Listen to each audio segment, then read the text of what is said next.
Chair lays before the House a communication from the Speaker.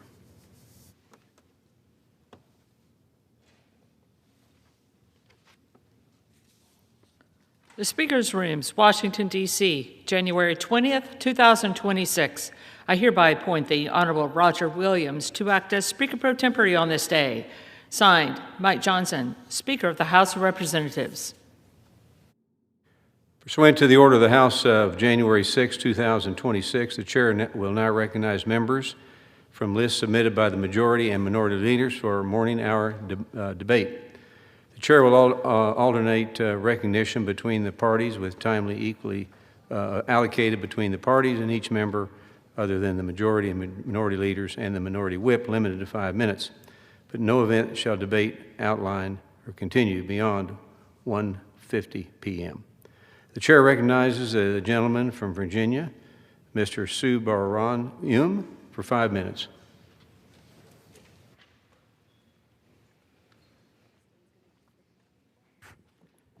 Thank you, Mr. Speaker.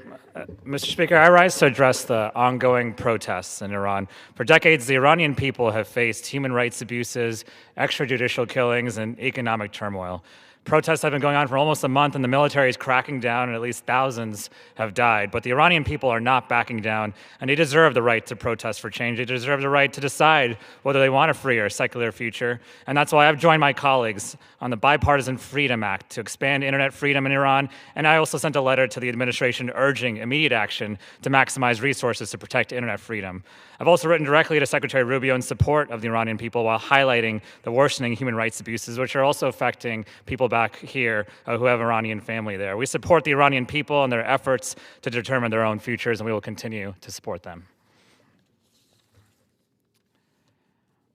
Mr. Speaker, the administration has decided that starting tomorrow, January 21st, they are going to implement an indefinite ban on immigrant visa processing for more than 75 countries. And this sweeping action has created a crisis for so many Virginia families who have followed the law to see or reunite with their loved ones. And some of these stories that have been affected, that my office has seen, are really heartbreaking. These are spouses still waiting to reunite, engaged couples who have to pause or cancel their wedding plans, or children waiting for parents and parents waiting to care for their families. We even had a couple reach out who was in the final stages of adopting a child from Thailand, which is on the list, but because of the pause on what's going on, the adoption is now frozen indefinitely. And so there's no exceptions to this ban, it seems. It's just a straight up ban.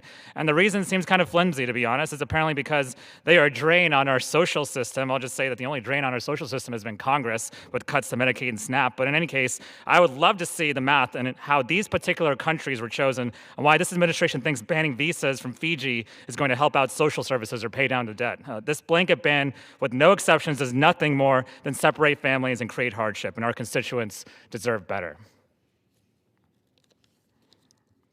Finally, Mr. Speaker, we've been talking a lot in this chamber about rising healthcare costs. One of the things that we are doing really well as a country to lower costs is telehealth, which allows people to see their providers faster and more often, and even see specialized providers from out of state. It saves time and money, and it's great for doctors, nurses, and seniors. But unfortunately, we are heading toward a telehealth coverage cliff because on January 30th, Medicare telehealth coverage will end, and many patients will have to see their doctors in person only. And that's why I'm urging my colleagues to pass the Connect for Health Act and make telehealth coverage permanent. This is common sense, it lowers costs, and it means less emergency room visits, and everyone wins. So we must save telehealth coverage and pass this bill before the end of the month. Thank you, and I yield back. Chair recognizes the gentleman from Pennsylvania, Mr. Joyce, for 5 minutes.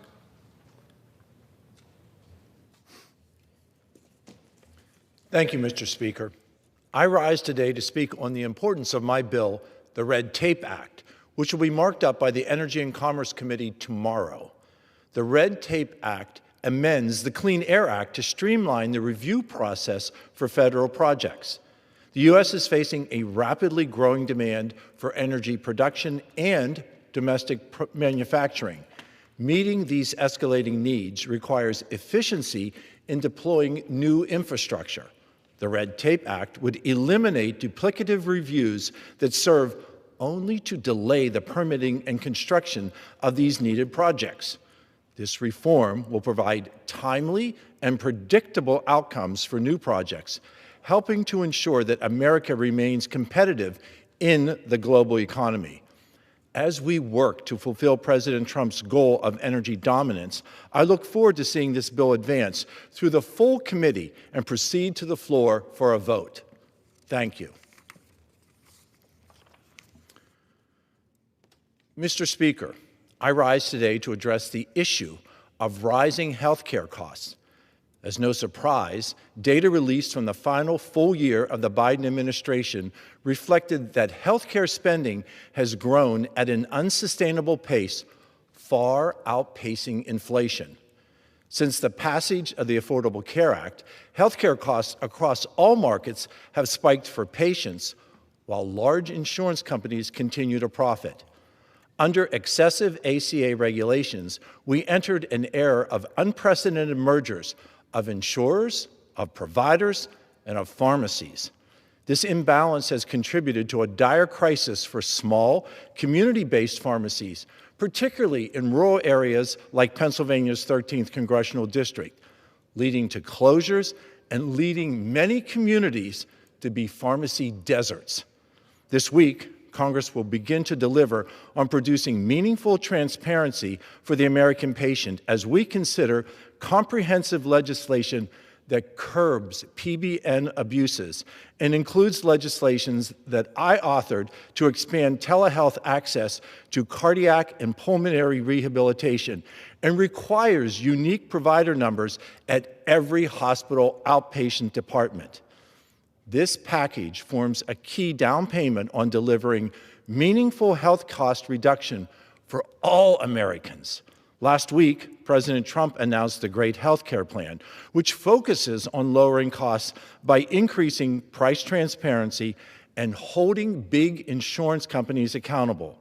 These proposed reforms by President Trump, coupled with action by Republicans in Congress, will bring much-needed reform to our broken healthcare system and reduce healthcare costs for all Americans. Thank you. Mr. Speaker, I rise today to honor Gary Paul, who has concluded 3 decades of public service as a Richland Township supervisor in Cambria County, Pennsylvania. Gary Paul, throughout his 30-year tenure, has worked tirelessly as a Geistown Borough road foreman while maintaining his family farm, where he also raises beef cattle. Recently, Gary was recognized for his dedication by the Pennsylvania State Association of Township Supervisors and by the Richland Township Board of Supervisors. With pride for Gary, I join the citizens of Richland Township and of all of Cambria County in thanking him for his unwavering commitment and his unwavering public service. Thank you, Gary. Mr. Speaker, I rise to honor Jack Fields for more than 50 years of service to the borough of McConnellsburg in Fulton County, Pennsylvania. Jack recently retired as Secretary and Treasurer of the Borough Council, acting as Borough Manager and Head of Maintenance and Permitting. Just 2 years after graduating from McConnellsburg High School, Jack was drafted in 1953 and served our country in the Korean War. When Jack was asked about his military service, he shared that he learned to depend on others and not to take anything for granted. Jack continued by encouraging others that you must go after it yourself. What great advice. I express best wishes to Jack for a deserved retirement and thank him for his devotion to Pennsylvania's 13th Congressional District and especially to beautiful Fulton County, Pennsylvania. Thank you, Jack. Thank you, Mr. Speaker, and I yield back.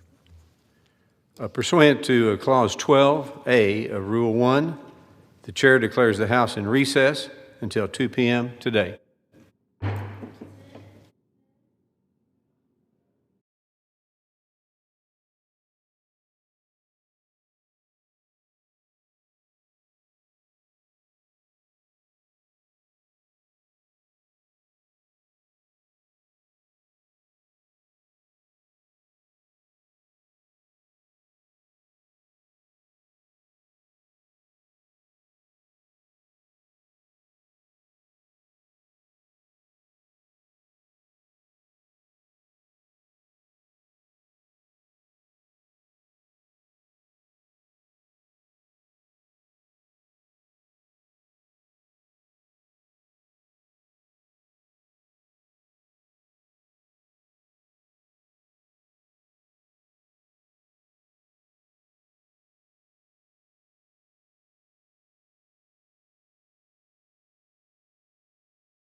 The House will be in order.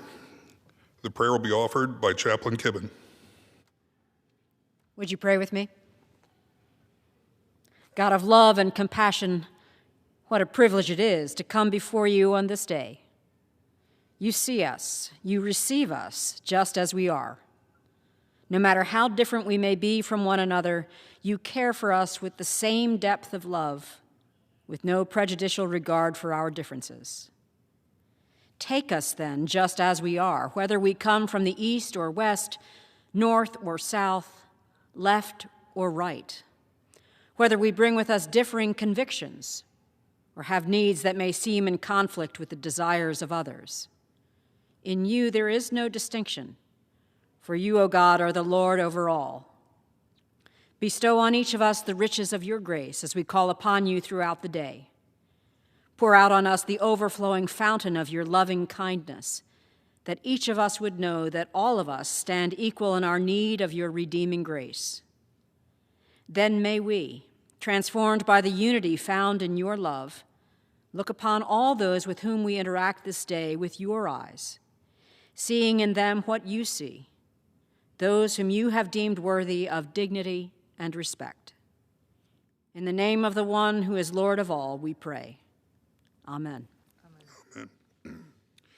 The chair has examined the journal of the last day's proceeding and announces to the House the approval thereof. Pursuant to Clause 1 of Rule 1, the journal stands approved. The Pledge of Allegiance will be led by the gentleman from South Carolina, Mr. Wilson. Everyone, including our guests in the gallery, are invited to participate. I pledge allegiance to the flag of the United States of America and to the republic for which it stands, one nation, under God, indivisible, with liberty and justice for all. The chair will entertain requests for 1-minute speeches. For what purpose does the gentleman from Pennsylvania seek recognition?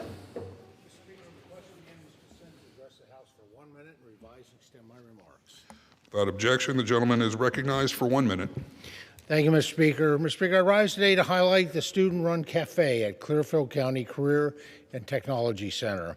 The cafe opened last week and gives students the opportunity to serve food to their peers. The program allows 18 students to participate in morning class and an additional 15 students to participate in the afternoon. High school students from Clearfield, Curwensville, West Branch, Phillipsburg, Osceola, and Moshannon Valley are eligible to enroll in the program. The cafe operates as a training lab, giving students the opportunity to apply skills they've learned in the classroom in real-life scenarios. Students help prepare ingredients, set up workstations, and create menus. Those who work the afternoon shift are responsible for making and serving food. The students develop leadership skill and professionalism, assets that are needed for a successful career in hospitality and culinary industries. Mr. Speaker, as co-chair of the Congressional Career and Technical Education Caucus, programs like this one at Clearfield County Technical School are vital for helping students be prepared for the workforce. Thank you, Mr. Speaker, and I yield back the balance of my time. The gentleman yields. For what purpose does the gentleman from North Carolina seek recognition?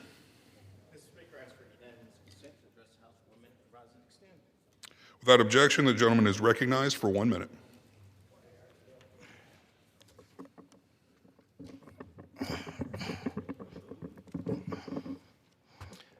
Mr. Speaker, over 130,000 Eastern North Carolinians depend on ACA subsidies to afford basic health coverage.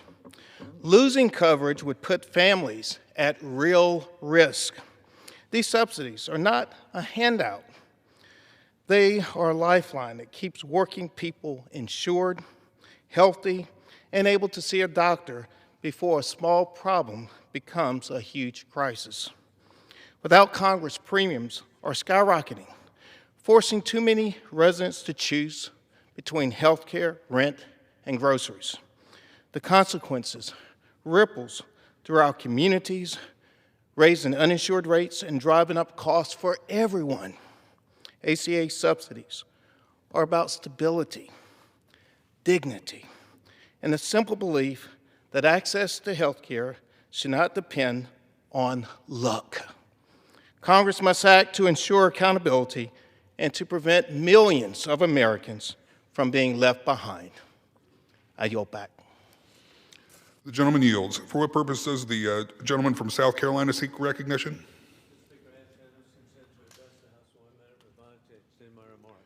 Without objection, the gentleman is recognized for 1 minute.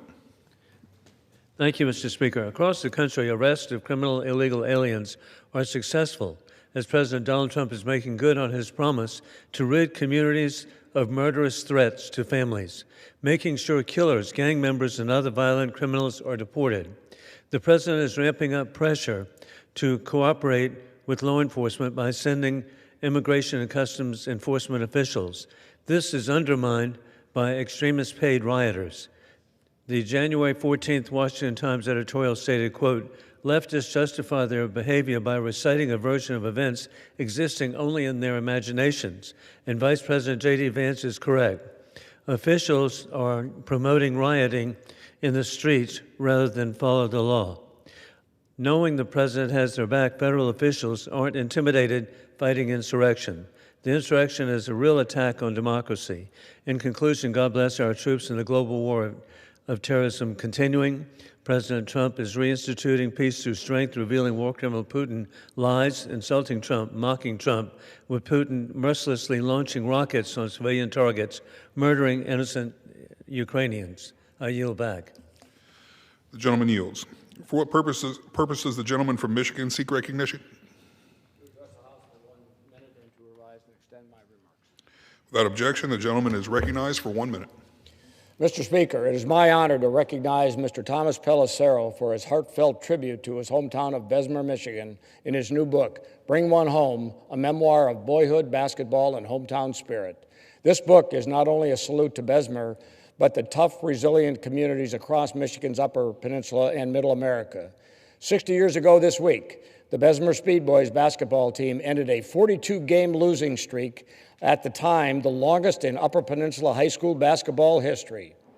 Even though the people of Bessemer always showed up, cheered, and stood by their team, that loyalty and perseverance reflect the hearty spirit that defines this town and so many communities across our Upper Peninsula.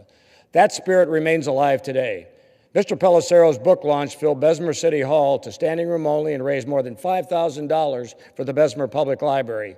Since its release in November 2025, Bring One Home has earned national recognition to include inclusion in the Library of Congress. Mr. Speaker, it is my honor to recognize Mr. Pelissero for capturing the character, resilience, and enduring fellowship of Bessemer, Michigan, and the Upper Peninsula. We are all proud to call home. I yield back. The gentleman yields. Pursuant to Clause 12A of Rule 1, the chair declares the House in recess, subject to the call of the chair.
The House will be in order. Pursuant to Clause 8 of Rule 20, the Chair will postpone further proceedings today on motions to suspend the rules on which a recorded vote or the yeas or nays are ordered, or votes objected to under Clause 6 of Rule 20. The House will resume proceedings on postponed questions at a later time. For what purpose does the gentleman from Texas seek recognition? Madam Speaker, I move to suspend the rules and pass H.R. 3496, the Northern Mariana Islands Small Business Access Act, as amended. The clerk will report the title of the bill.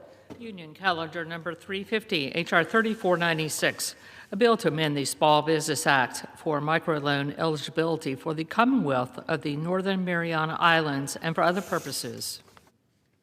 Pursuant to the rule, the gentleman from Texas, Mr. Williams, and the gentlewoman from New York, Ms. Velazquez, will each control 20 minutes. The chair recognizes the gentleman from Texas. Madam Speaker, I ask unanimous consent that all members have 5 legislative days in which to revise and extend their remarks and include extraneous material on the bill. Without objection. Madam Speaker, I yield myself such time as I may consume. The gentleman is recognized. Madam Speaker, I rise today in strong support of H.R. 3496, the Northern Mariana Islands Small Business Access Act. This bill was introduced by Delegate King-Hines and Representative Conaway. The SBA microloan program provides entrepreneurs with access to small dollar loans that are qualified through intermediary lenders. Sometimes entrepreneurs do not need to access large sums of capital for their operations, but whereas the SBA microplan program can help entrepreneurs get just enough capital to meet their exact needs. Under current law, the SBA appropriations microloan program funding to intermediaries in 55 states and territories, and unfortunately, the Commonwealth of Northern Mariana Islands is excluded. This creates unnecessary barriers for small businesses in the Northern Mariana Islands by limiting opportunities for local entrepreneurship and economic growth. H.R. 3496 fixes this oversight and ensures that the Commonwealth of the Northern Mariana Islands is included within the geographic scope of the SBA microloan program, increasing the number of states and territories eligible to receive microloan program funding from 55 to 56. Expanding eligibility for the microloan program will help spur entrepreneurship, strengthen local economies, and ensure that small businesses in all states and territories have a fair opportunity to grow. So I urge my colleagues to support H.R. 3496, and I reserve the balance of my time. The gentleman reserves. The gentlewoman from New York is recognized. Thank you, Madam Speaker. I yield myself such time as I may consume. I rise in support of H.R. 3496, the Northern Mariana Islands Small Business Act. This is a straightforward but important bill that expands access to SBA microloan program to small businesses in the Commonwealth of the Northern Mariana Islands. These small businesses face unique challenges as geographic isolation leads to higher costs for goods and services, and their economy is heavily reliant on tourism, which can ebb and flow with the economy and natural disasters. Having access to affordable credit gives small businesses the ability to weather the storms and economic uncertainty and fully prepare for the next opportunity. The extension of the microloan program to CNMI will be critical to support business growth, create jobs, and stimulate the local economy. I have long supported efforts to ensure the territories have full access to SBA products and services. In previous Congresses, I worked with then Representative Sablan to establish an SBDC center in CNMI, and I also worked to ensure that CNMI have access to the microloan program as part of a more comprehensive bill. Unfortunately, the bill to improve the microloan program was not enacted into law. I am glad to working across the aisle again to make sure territory receive full access to SBA services. I urge members to support this important bill, and I reserve the balance of my time. The gentlewoman reserves. The gentleman from Texas is recognized. Thank you, Madam Speaker. I now yield as much time as she may consume to my good friend, Ms. King-Hines from the great Commonwealth of the Northern Mariana Islands. Madam Speaker, I rise today in strong support of my bill, H.R. 3496, as amended the Northern Mariana Islands Small Business Access Act. This bill would include my district, the Northern Mariana Islands, in the Small Business Administration's microloan program. The microloan program issues loans of $50,000 or less at low interest rates to help small businesses that may be unable to access capital elsewhere grow their businesses or create jobs. Since the program became operational in 1992, it has issued over 69,000 loans totaling over $900 million and supported over 250,000 American jobs. Despite the program's impressive impact for Americans across the country, the Northern Mariana Islands is the only state or territory not explicitly included under the law. This bill would simply add the CNMI to be eligible for the program alongside every other territory. The CNMI is currently facing an economic crisis following the collapse of our primary industry, which is tourism.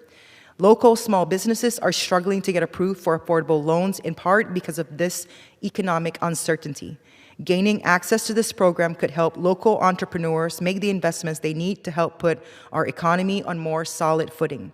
I thank my co-lead on the bill, Representative Conway, for his steadfast support, as well as Representatives Cisneros and Goodlander for also co-sponsoring this legislation. I'd also like to thank Chairman Williams and Ranking Member Velasquez for their support and help in bringing this bill to the floor. Again, my bill simply adds my district to the microloan program that is already available to all other Americans. I urge all of my colleagues to support this bipartisan, common sense, no-cost bill. Thank you, Madam Speaker. I yield back. Reserve. The gentleman reserves. The gentlewoman from New York is recognized. Madam Speaker, I have no further speaker. I'm prepared to close. The gentlewoman reserved. Madam Speaker, we have no further speakers, and I'm prepared to close, and I reserve the balance of my time. Gentleman is recognized. Thank you, Mr. Speaker. I urge my The gentleman will suspend. Madam Speaker, I urge my colleagues to support this legislation, and I yield back the balance of my time. The gentlewoman suspends, yields back. The gentleman from Texas is recognized. Okay, Madam Speaker, we have no further speakers, and The gentleman is recognized. all right. And I want to thank you again, Madam Speaker, and urge my colleagues to support H.R. 3496 to bring access to capital for small businesses in the Northern Mariana Islands, and I yield back. The question is, will the House suspend the rules and pass the bill, H.R. 3496, as amended? Those in favor say aye. Those opposed, no. In the opinion of the chair, 2/3 being in the affirmative, the rules are suspended, the bill is passed, and without objection, the motion to reconsider is laid on the table. For what purpose does the gentleman from Texas seek recognition? Madam Speaker, I move to suspend the rules and pass H.R. 5763, the Main Street Parity Act. The clerk will report the title of the bill. Union Calendar Number 354, H.R. 5763, a bill to amend the Small Business Investment Act of 1958 to modify the criteria for loans for plant acquisition, construction, conversion, or expansion, and for other purposes.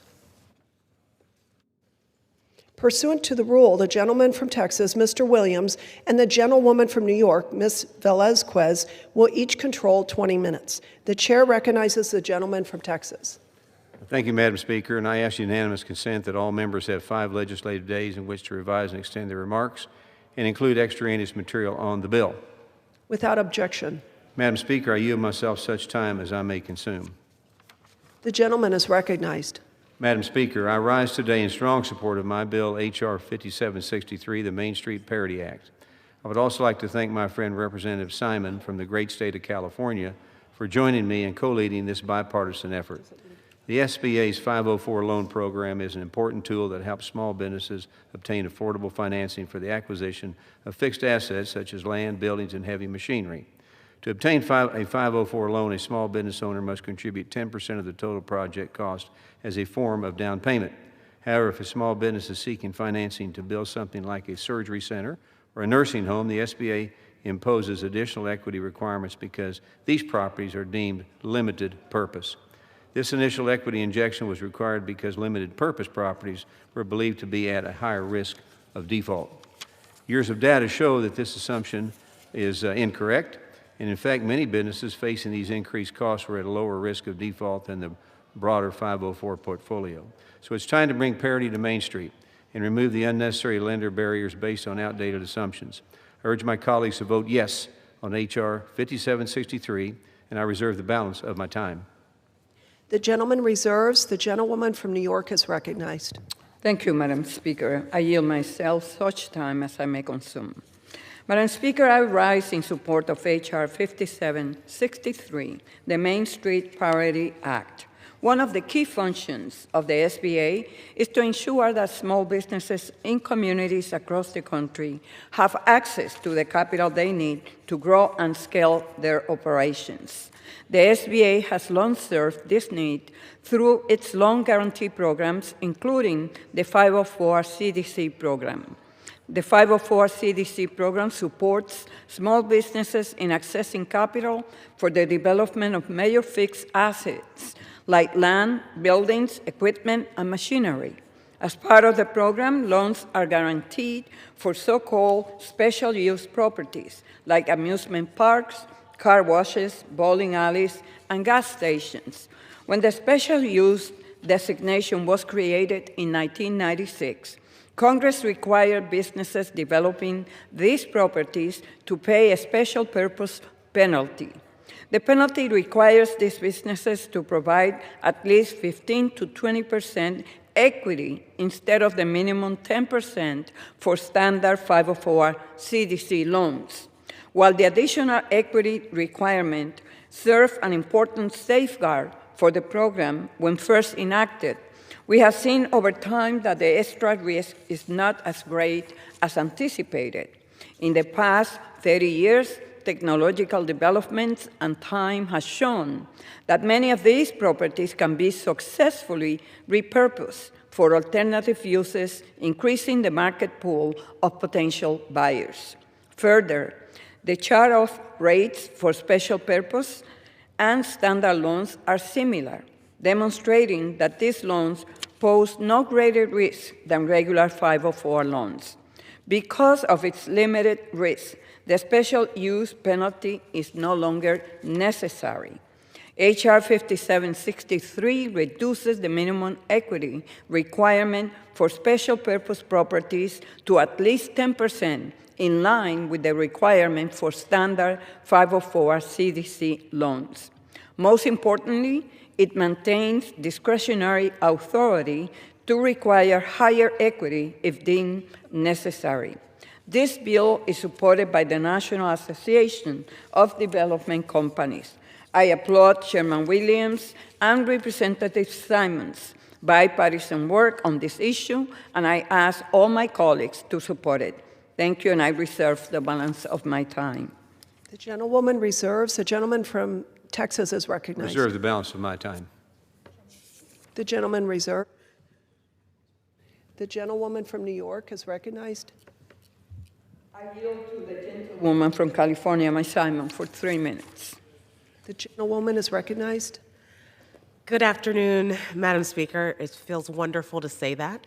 And I want to thank Representative Velasquez for your support, particularly for freshman members from the Democratic side on the Small Business Committee, and to Representative Chair Williams for your collaboration on this bill. I'm extremely proud to lead the Main Street Parity Act with Chair Williams. As members of the Small Business Committee, I would say one of the most bipartisan committees in the 119th Congress, we hear the same messages repeated every single day. Small businesses don't need special treatment. In fact, they're just asking for a fair shot in this economy. The SBA's 504 loan program is designed to provide that fair shot through basic good policy. Affordable, long-term financing. The financing helps small businesses buy buildings, buy property, expand operations, and employ Main Street neighbors throughout our community. But the current law, not all small businesses are treated the same. Owners of so-called small purpose properties are required to put up significantly more cash up front, often 5 to 10% more than standard property owners. And those include places like bowling alleys and wash houses and marinas and funeral homes and recreation centers. These are the kind of small businesses that serve local families and create jobs and keep our communities vibrant. For many entrepreneurs, the higher equity requirement is the difference between jumping in headfirst and creating new economic opportunities for their communities and families, or walking away entirely. The way of doing business just doesn't reflect our current economic, technological realities. This bill offers a new opportunity for Americans across the country to step forward. The Main Street Parity Act is common sense. It's a clear fix that brings these loans in line with the 504 standardization programs by setting an equity requirement at 10%. I would encourage members from both sides of the aisle to put small business owners and their employees first by supporting this bill, and I will yield back. Yields. The gentleman from Texas is recognized. Madam Speaker, we have no further speakers, and I'm prepared to close, and I reserve the balance of my time. The gentleman reserves.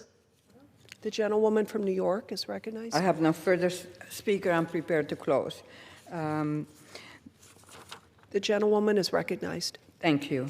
I again want to thank Chairman Williams and Representative Simon for their bipartisan work on this bill. I encourage all my colleagues to vote yes, and I yield back the balance of my time. The gentlewoman yields. The gentleman from Texas is recognized. Thank you, Madam Speaker. And H.R. 5763 allows small businesses on Main Street to have equal access to SBA 504 loans. I urge my colleagues to support this legislation. I yield back. The gentleman yields. The question is, will the House suspend the rules and pass the bill, H.R. 5763? Those in favor say aye. Those opposed, no. In the opinion of the chair, 2/3 being in the affirmative, for what purpose does the gentleman seek to be recognized? Ask for the yeas and nays. The yeas and nays are requested. All those in favor of taking this vote by yeas and nays will rise and remain standing until counted.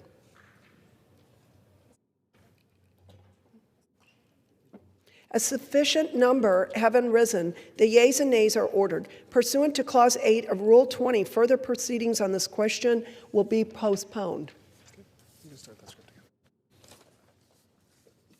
For what purpose does the gentleman from Texas seek recognition? Madam Speaker, I move to suspend the rules and pass the bill H.R. 5764, the AI for Main Street Act, as amended. The clerk will report the title of the bill. Union Calendar Number 351, H.R. 5764, a bill to amend the Small Business Act to require small businesses development centers to assist small business concerns with the use of artificial intelligence and for other purposes. Pursuant to the rule, the gentleman from Texas, Mr. Williams, and the gentlewoman from New York, Ms. Velazquez, will each control 20 minutes. The chair recognizes the gentleman from Texas. Madam Speaker, I ask unanimous consent that all members have 5 legislative days in which to revise and extend their remarks and include extraneous material on the bill. Without objection. Madam Speaker, I yield myself such time as I may concern. The gentleman is recognized. Madam Speaker, I rise today in strong support of H.R. 5764, the AI for Main Street Act introduced by Representatives Alford and Skolton. Artificial intelligence is increasingly being used to streamline operations, reduce costs, and boost productivity for small businesses. But for many small businesses across the country, adopting these tools remains out of reach because they lack the staff, the expertise, or the capital to do so. The AI for Main Street Act helps address this challenge by directing the SBA's Small Business Development Centers, or SBDCs, to assist small businesses in developing AI technologies into their operations. These centers operate in partnership with universities and community colleges across the country and are trusted advisors to local entrepreneurs. This approach builds on work already underway. In September 24, America's SBDCs, in partnership with Google, launched America SBDC AIU, which provides hands-on AI training clinics, and technical assistance to small businesses.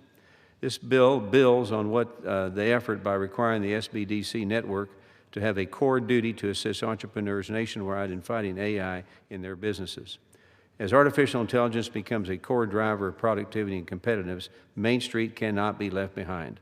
I urge my colleagues to support H.R. 5764, the AI for Main Street Act. Thank you, and I reserve the balance of my time.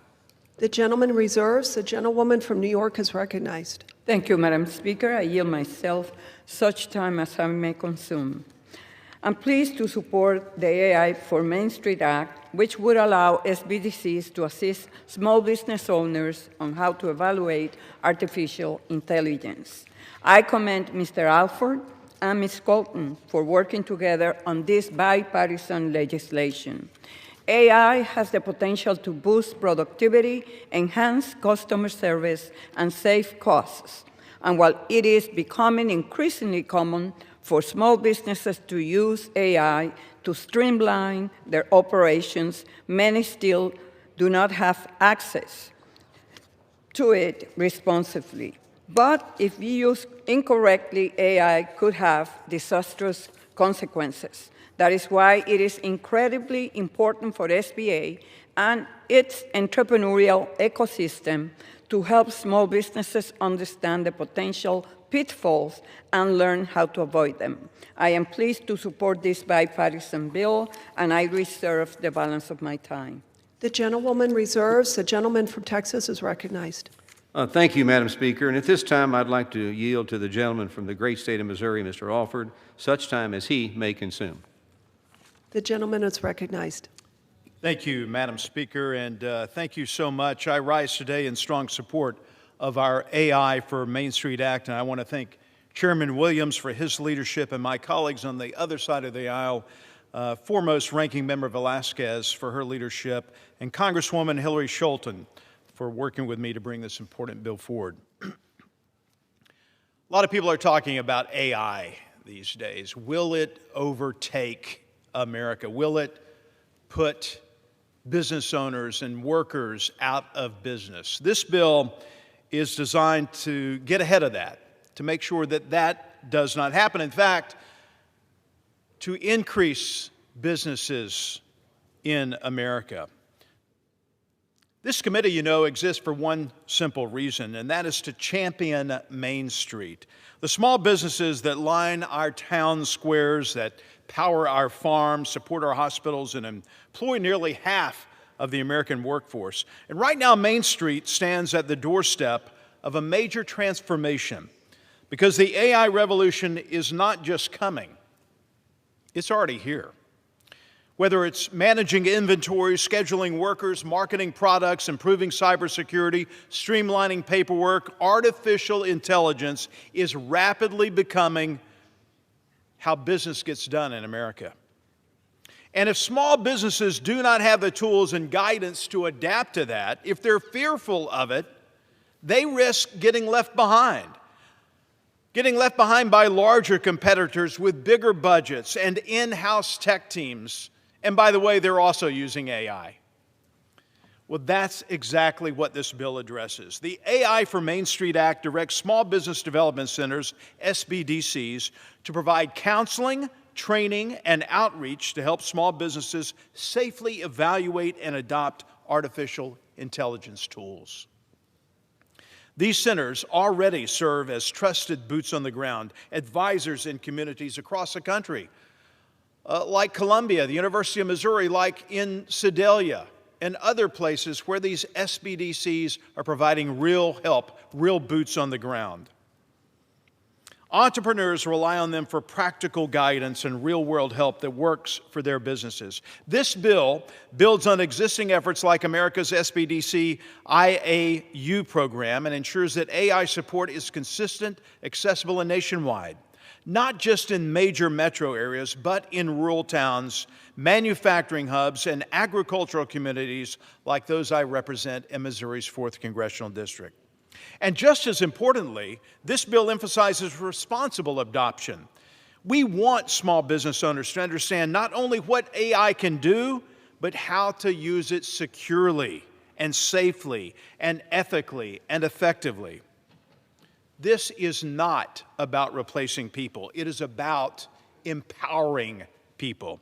It's about giving a family-owned business the same opportunity to compete and grow and innovate as a Fortune 500 company. I am proud of this legislation and how it advanced out of committee with bipartisan support, strong bipartisan support. I appreciate the strong backing from our colleagues on both sides of the aisle who recognize that innovation and small business growth should never be partisan issues. At the end of the day, when Main Street succeeds, America succeeds. The AI for Main Street Act helps ensure that our entrepreneurs are not spectators in the next wave of innovation, but our small business owners are leaders in this revolution. Thank you, Madam Speaker, and I yield back. The gentleman yields back. Reserve the balance of my time. The gentleman reserves. The gentlewoman from New York is recognized. Madam Speaker, I have no further speaker. I'm prepared to close. I commend the sponsors for working together on this important legislation to provide small businesses with the training they need, and I yield back the balance of my time. The gentlewoman yields. The gentleman from Texas is recognized. Madam Speaker, H.R. 5764 will give small businesses the AI resources and tools directly for the SBDCs across this country. And I urge my colleagues to support this common sense legislation, and I yield back. The gentleman yields. The question is, will the House suspend the rules and pass the bill H.R. 5764 as amended? Those in favor say aye. Those opposed, no. In the opinion of the chair, 2/3 being in the affirmative,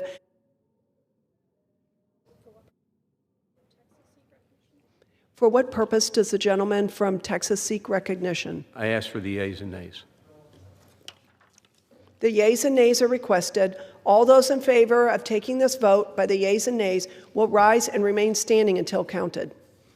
A sufficient number having risen, the yeas and nays are ordered. Pursuant to Clause 8 of Rule 20, further proceedings on this question will be postponed.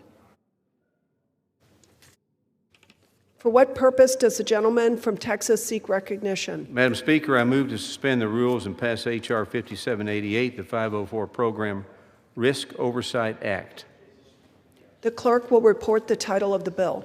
Union Calendar Number 352, H.R. 5788, a bill to amend Title V of the Small Business Investment Act of 1958 to require an annual portfolio risk analysis of loans guaranteed under such title and for other purposes. Pursuant to the rule, the gentleman from Texas, Mr. Williams, and the gentlewoman from New York, Ms. Velazquez, will each control 20 minutes. The chair recognizes the gentleman from Texas. Madam Speaker, I ask unanimous consent that all members have 5 legislative days in which to revise and extend their remarks and include extraneous material on the bill. Without objection. Madam Speaker, I yield myself such time as I may consume. The gentleman is recognized. Thank you, Madam Speaker. Madam Speaker, I rise today in strong support of H.R. 5788, the 504 Program Risk Oversight Act, introduced by Representatives Tran and Petronis. This bipartisan piece of legislation would give Congress greater accountability and oversight of the SBA's 504 loan program by requiring the SBA to provide Congress and the public with annual data-driven assessments of the 504 loan portfolio. The 504 program is an incredibly important tool that helps small businesses obtain long-term fixed-rate financing like the acquisition of fixed assets such as land, buildings, and heavy machinery. In fiscal year 2025, the program supported $7.8 billion in loans to small businesses nationwide. Specifically, H.R. 5788 would require the SBA to provide Congress with annual reports on the health of the 504 loan portfolio. This would include an analysis of any risk to the program broken down by multiple data points, including industry concentration, loan age, and gross dollar amount.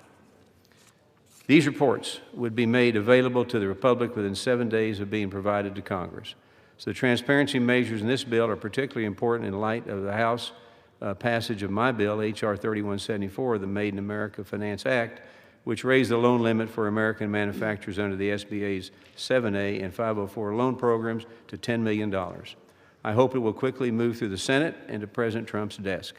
H.R. 5788 marks a critical step toward identifying and mitigating risk early, strengthening the long-term viability and affordability of the 504 loan program, and ensuring continued support for the American entrepreneurs. With that, I urge my colleagues to vote yes on H.R. 5788, and I reserve the balance of my time. The gentleman reserves. The gentlewoman from New York is recognized. Thank you, Madam Speaker. I yield myself such time as I may consume. The gentlewoman is recognized. Madam Speaker, I rise in support of the bill before us today, H.R. 5788, the 504 Program Risk Oversight Act. Transparency is key to ensuring the proper operation and functioning of the SBA lending programs, including the 504 CDC program. And this bill will give our committee the information necessary to carry out our oversight authority. Federal law requires the SBA Office of Credit Risk Management to conduct an annual portfolio risk analysis of the SBA flagship 7A loan program and provide Congress with a detailed report of the results. This report has been crucial in Committee Democrats' investigation into the rising default levels in the 7A program and has helped us respond accordingly. Unfortunately, no statutory reporting requirement exists for the 504 CDC loan program. H.R. 5788 will fix that by adding a requirement that the SBA conduct an annual risk analysis of the 504 CDC program and provide Congress with the results. Tailored to the 504 CDC program's unique features, the report will provide Congress with many of the same data points it currently provides on the 7A program. But the bill also requires several new data points to improve our stewardship of the program. While loan defaults aren't currently a concern for the 504 program, this bill will provide Congress with valuable information needed to monitor the program's operation, guard against future risk, and ensure the program's zero subsidy requirement is maintained. I applaud Representative Strand and Patronis for their work on this bill, which is supported by the National Association of Development Companies. I ask my colleagues to support it. Thank you, and I reserve the balance of my time. The gentlewoman reserves. The gentleman from Texas is recognized. Thank you, Madam Speaker. At this time, I'd like to yield to the gentleman from the great state of Florida, Mr. Patronis, such time as he may consume. The gentleman is recognized. Thank you, Mr. Speaker. I want to thank the lead of this bill, Mr. Tran of California. I appreciate the opportunity to serve as co-lead on this legislation. The SBA's 504 program helps small businesses grow, create jobs, invest in their communities. Because this program uses taxpayer-backed loans, it is important that we properly review and manage risk. H.R. 5788 makes a simple fix. It requires risk assessments for the 504 loan program. Just like we already do with other major SBA loan programs, this helps close the gap and improves oversight. Transparency matters. We are clearly understanding how our program is working. We can protect taxpayers' dollars, make sure the program stays strong. This bill helps us ensure that responsibility with the taxpayers' money while continuing to support small businesses. I urge my colleagues to support H.R. 5788. Thank you, Mr. Speaker, and I yield back. The gentleman yields. I reserve. The gentleman reserves. The gentlewoman from New York is recognized. Madam Speaker, I yield to the gentleman from California and lead sponsor of the bill, Mr. Tran, for 3 minutes. The gentleman is recognized. Madam Speaker, I rise today in strong support of H.R. 5788, the 504 Program Risk Oversight Act, bipartisan legislation that strengthens one of SBA's most successful financing programs. For decades, the SBA's 504 loan program has been a cornerstone of economic development in communities across America. Through public and private partnership with certified development companies, the 504 program helps small businesses grow, create jobs, and invest in their communities. Since its inception in 1986, the program has provided approximately $400 billion in total project financing and created over 3.3 million jobs. In California alone, that translates to $95 billion in total capital and the creation of over 715,000 good-paying jobs. For entrepreneurs in California 45th District and across the nation, the 504 loan program's unique model provides them with access to long-term, fixed-rate financing to help them expand operations, purchase property, and make lasting investments in their local economy. In Orange County and LA County alone, the 504 program has injected more than $27 billion into local businesses and helped create over 175,000 jobs over the last 25 years. My bipartisan bill, the 504 Program Risk Oversight Act, builds on that success by ensuring that all partners, the SBA, Congress, and industry, have access to clear, consistent, and transparent data about the health of the program. Currently, SBA is not required to conduct an annual risk analysis of the 504 loan program and provide Congress with any performance data. My bill addresses this problem and requires the SBA to conduct an annual risk assessment of the 504 program and provide Congress with detailed insights into overall health of the program and information needed to strengthen program performance. Transparent data is the cornerstone of a productive partnership between the SBA, Congress, and industry, and the work we do collectively to keep the 504 program healthy for future generations of entrepreneurs. Now more than ever, small businesses need what the 504 loan program provides, certainly, and affordable patient capital. I'm proud to lead this bill, and I want to thank my colleague, Representative Jimmy Patronis, for his partnership in co-leading this important piece of legislation with me. And of course, to Ranking Member Velasquez and Chair Williams, this would not be possible without your leadership. Madam Speaker, I urge my colleagues to support this bill. Thank you, and I yield back. The gentleman yields. The gentleman from New York is recognized. Texas. Texas. Madam Speaker, we have no further speakers, and I'm prepared to close, and I reserve the balance of my time. The gentleman reserves. Gentleman from New York is recognized. Madam Speaker, I have no further speaker. I'm prepared to close. Gentlewoman is recognized. I again want to applaud Representatives Tran and Patronis for their bipartisan work on this bill, and I encourage all my colleagues to vote yes, and I yield back the balance of my time. The gentlewoman yields. The gentleman from Texas is recognized. Thank you, Madam Speaker. And H.R. 5788 provides transparency to the SBA's 504 loan program, a key program that promotes job creation and small business growth. I urge my colleagues to support this legislation, and I yield back. The question is, will the House suspend the rules and pass the bill H.R. 5788? Those in favor say aye. Those opposed, no. In the opinion of the chair, 2/3 being in the affirmative, the rules are suspended, the bill is passed, and without objection, the motion to reconsider is laid on the table.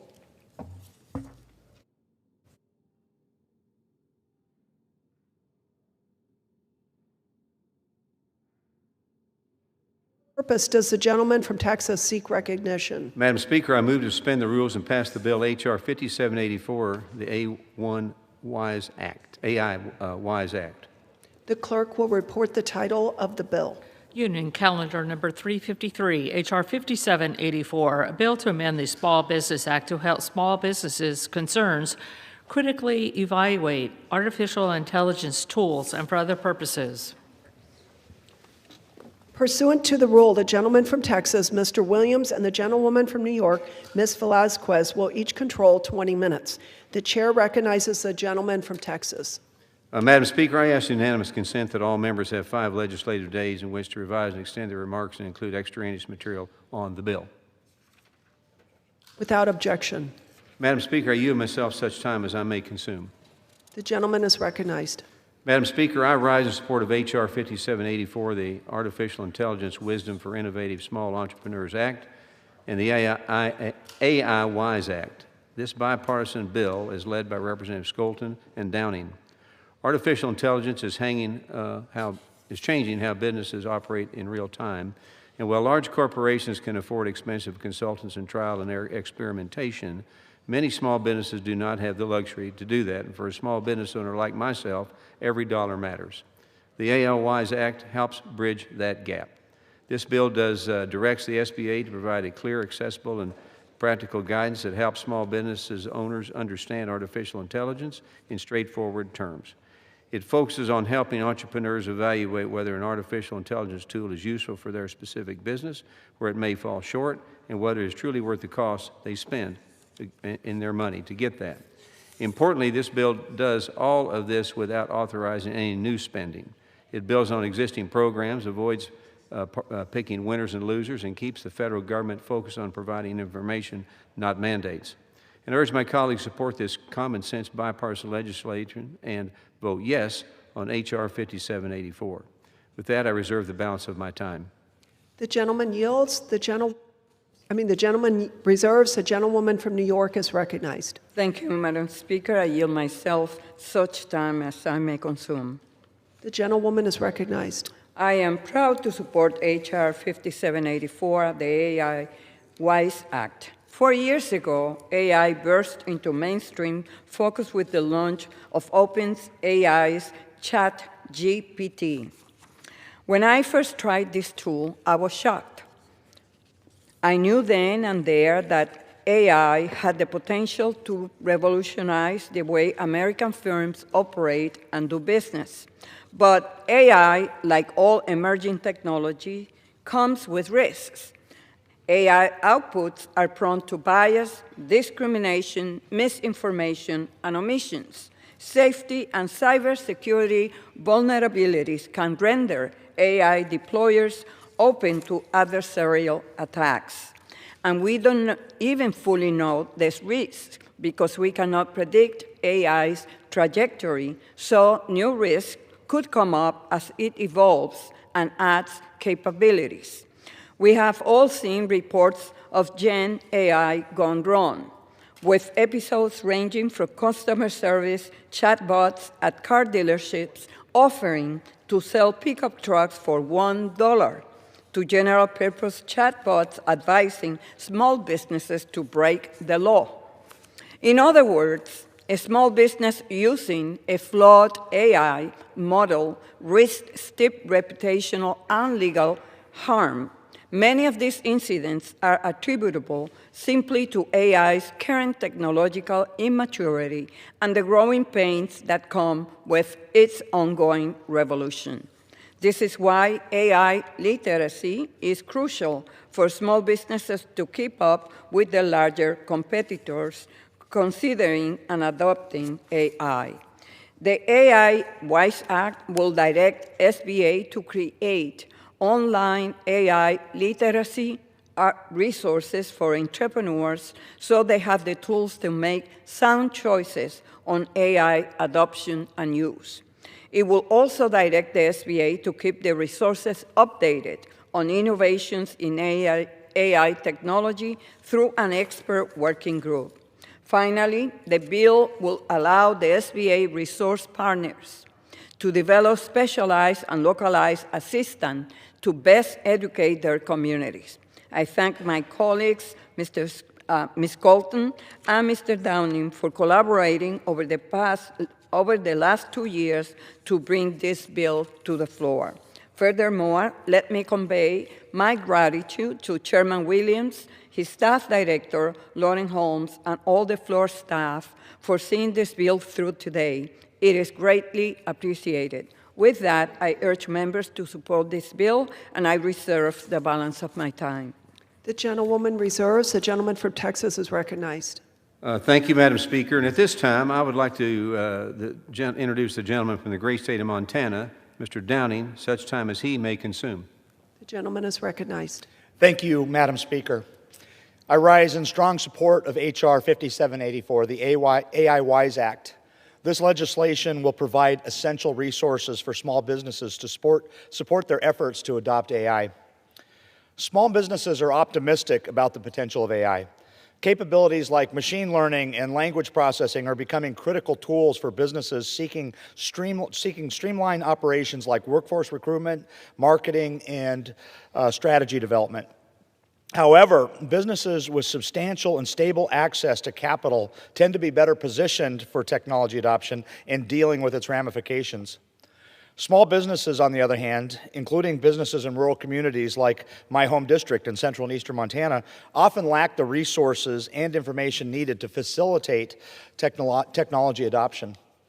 For example, according to a 2025 report from the U.S. Chamber of Commerce, 59% of small businesses in Montana have adopted AI into their operations. While this figure may seem significant, it pales in comparison to the near universal adoption of AI that we see with Fortune 500 companies. That's why I'm proud to co-lead H.R. 5784, the AI Wise Act, with my colleague, Representative Skolton. The AI Wise Act directs the Small Business Administration, the SBA, to establish educational resources on AI for small businesses through its online learning platform. In doing so, this legislation seeks to provide small businesses with the technical and practical knowledge needed to best navigate AI adoption. The scope of this educational material will include resources for small businesses on how AI models work, how businesses can identify tasks with AI and can effectively perform, the best practices for coordinating with third-party providers and protecting data privacy. I would like to thank my colleague, Representative Skolton, for co-leading this legislation with me. The AI Wise Act will ensure small businesses have the information that they need to most effectively utilize AI to bolster their entrepreneurship. I urge my colleagues to vote in support of this legislation, and with that, I yield back my time. The gentleman yields. The gentleman reserves. The gentlewoman from New York is recognized. I have no further speaker. I'm prepared to close. A woman is recognized. I commend Ms. Colton and Mr. Downing for their dedication to our nation's innovators, small enterprises, and I urge my colleagues to support H.R. 5784. With that, I yield back the balance of my time. The gentlewoman yields. The gentleman from Texas is recognized. Thank you, Madam Speaker, and we cannot leave Main Street behind in the adoption of AI. I urge my colleagues vote yes on this legislation, and I yield back. The gentleman yields. The question is, will the House suspend the rules and pass the bill H.R. 5784? Those in favor say aye. Those opposed, no. In the opinion of the chair, 2/3 being in the affirmative, the rules are suspended, the bill is passed, and without objection, the motion to reconsider is laid on the table.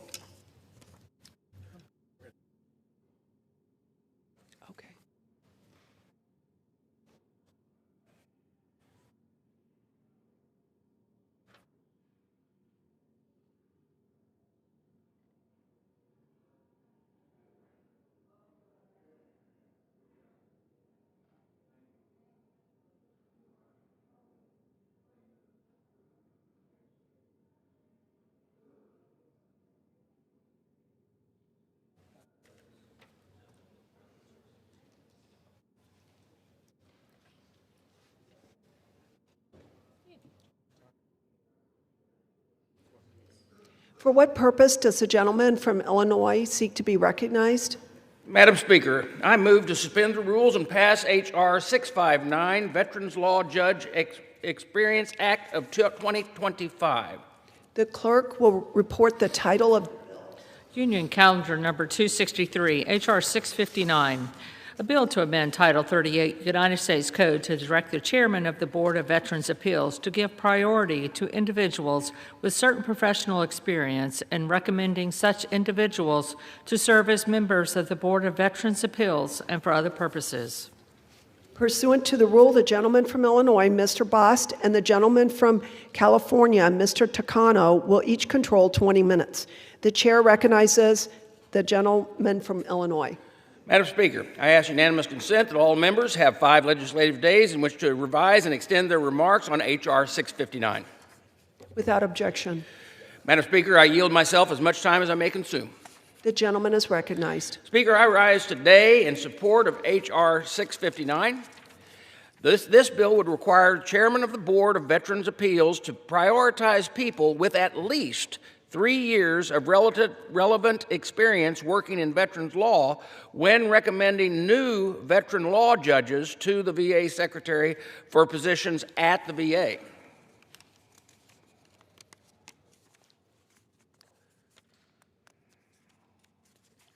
This legislation does not alter the criteria the board currently uses to evaluate judges, and it does not restrict the board chairman from recommending other qualified candidates. Madam Speaker, this bill would ensure that the best judges with vitally important first-hand experience are serving our veterans at the VA. Veterans expect that those who are hearing their appeal are reviewing evidence in support of their appeal, have the skills, knowledge, and experience in veterans law to make sound decisions.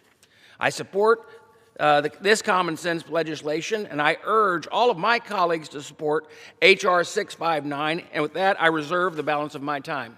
The gentleman reserves. The gentleman from California is recognized. Madam Speaker, I yield myself such time as I may consume. The gentleman is recognized.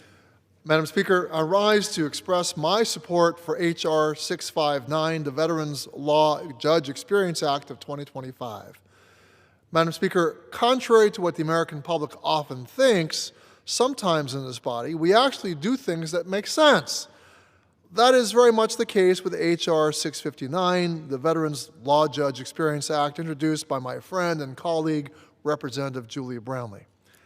Now, this bill is simple and straightforward. It states that when recommending individuals to serve on the Board of Appeals, the Board of Veterans Appeals, priority should be given to those who have 3 or more years of experience in practicing veterans law.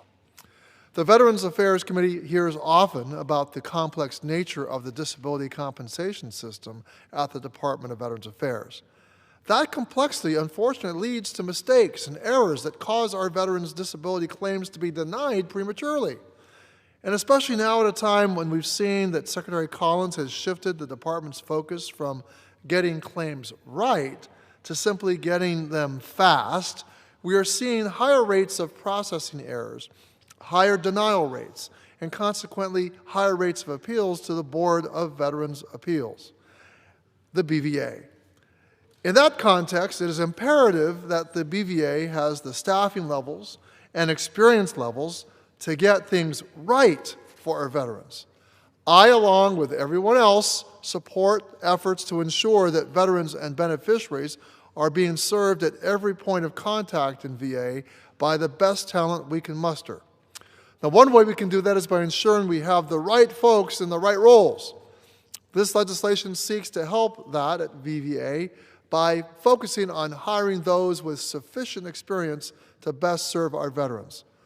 We can and should look to staff the Board of Veterans Appeals with attorneys that have demonstrated expertise in this area, attorneys who are experienced and who can see beyond quotas and metrics to apply the law to the maximum benefit of veterans at the heart of the process.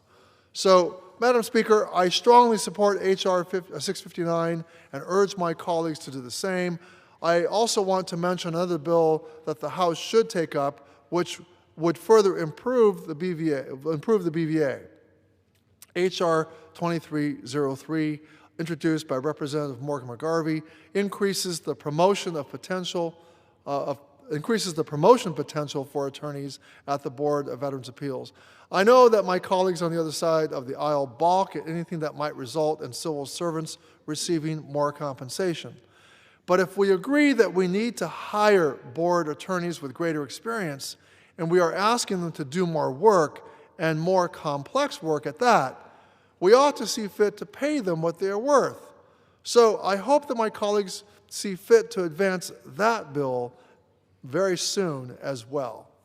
Now, with that, Madam Speaker, I reserve the balance of my time. The gentleman reserves. The gentleman from Illinois is recognized. Reserve. The gentleman reserves. The gentleman from California is recognized. Madam Speaker, at this time I'd like to yield as much time as she may consume my good friend, the ranking member of the Subcommittee on Health and the author of this legislation, Ranking Member Julia Brownlee. Let me just say before I actually turn it over to her that I want to, in recognition of her announced retirement, she's going to be with us for the rest of the year, but I don't know if I'll ever have a chance to have this moment on the floor with her again. So I just want to point out that she was the leader of the very first Women Veterans Task Force that resulted in the Deborah Sampson Act, which unfortunately is really substantively the bill that she put forward and is really the real author of, but it carries somebody else's name. The same with the Elizabeth Dole Act. Amazing piece of legislation, amazingly substantive, and the Elizabeth Dole Act has laid the groundwork for our senior veterans who want to age in place at home. That and many other pieces of legislation as the chair and then ranking member of the subcommittee on health. It's with a heavy heart that I yield to my good friend and colleague from California, Julia Brownley. The gentlewoman is recognized. Thank you, Madam Speaker, and thank you, Ranking Member, for yielding, and thank you for the very kind words. I appreciate it very, very much. And I thank the Chairman and the Ranking Member for their support of this bill, the Veterans Law Judge Experience Act, and for their work to bring it to the floor today. Every day, far too many veterans across this country are waiting for a VA benefit decision, but not only for the benefits they are due, but for the stability, the security, and the relief that comes with these benefits. Too often, that wait stretches from months and sometimes into years. And during that time, veterans are left in limbo, unable to work, struggling to support their families, and forced to navigate a system that moves far too slowly for the urgency of their lives. Across our district offices, our caseworkers hear directly from veterans who are desperate for answers about their claims and appeals. In many cases, a timely VA decision could change a veteran's life.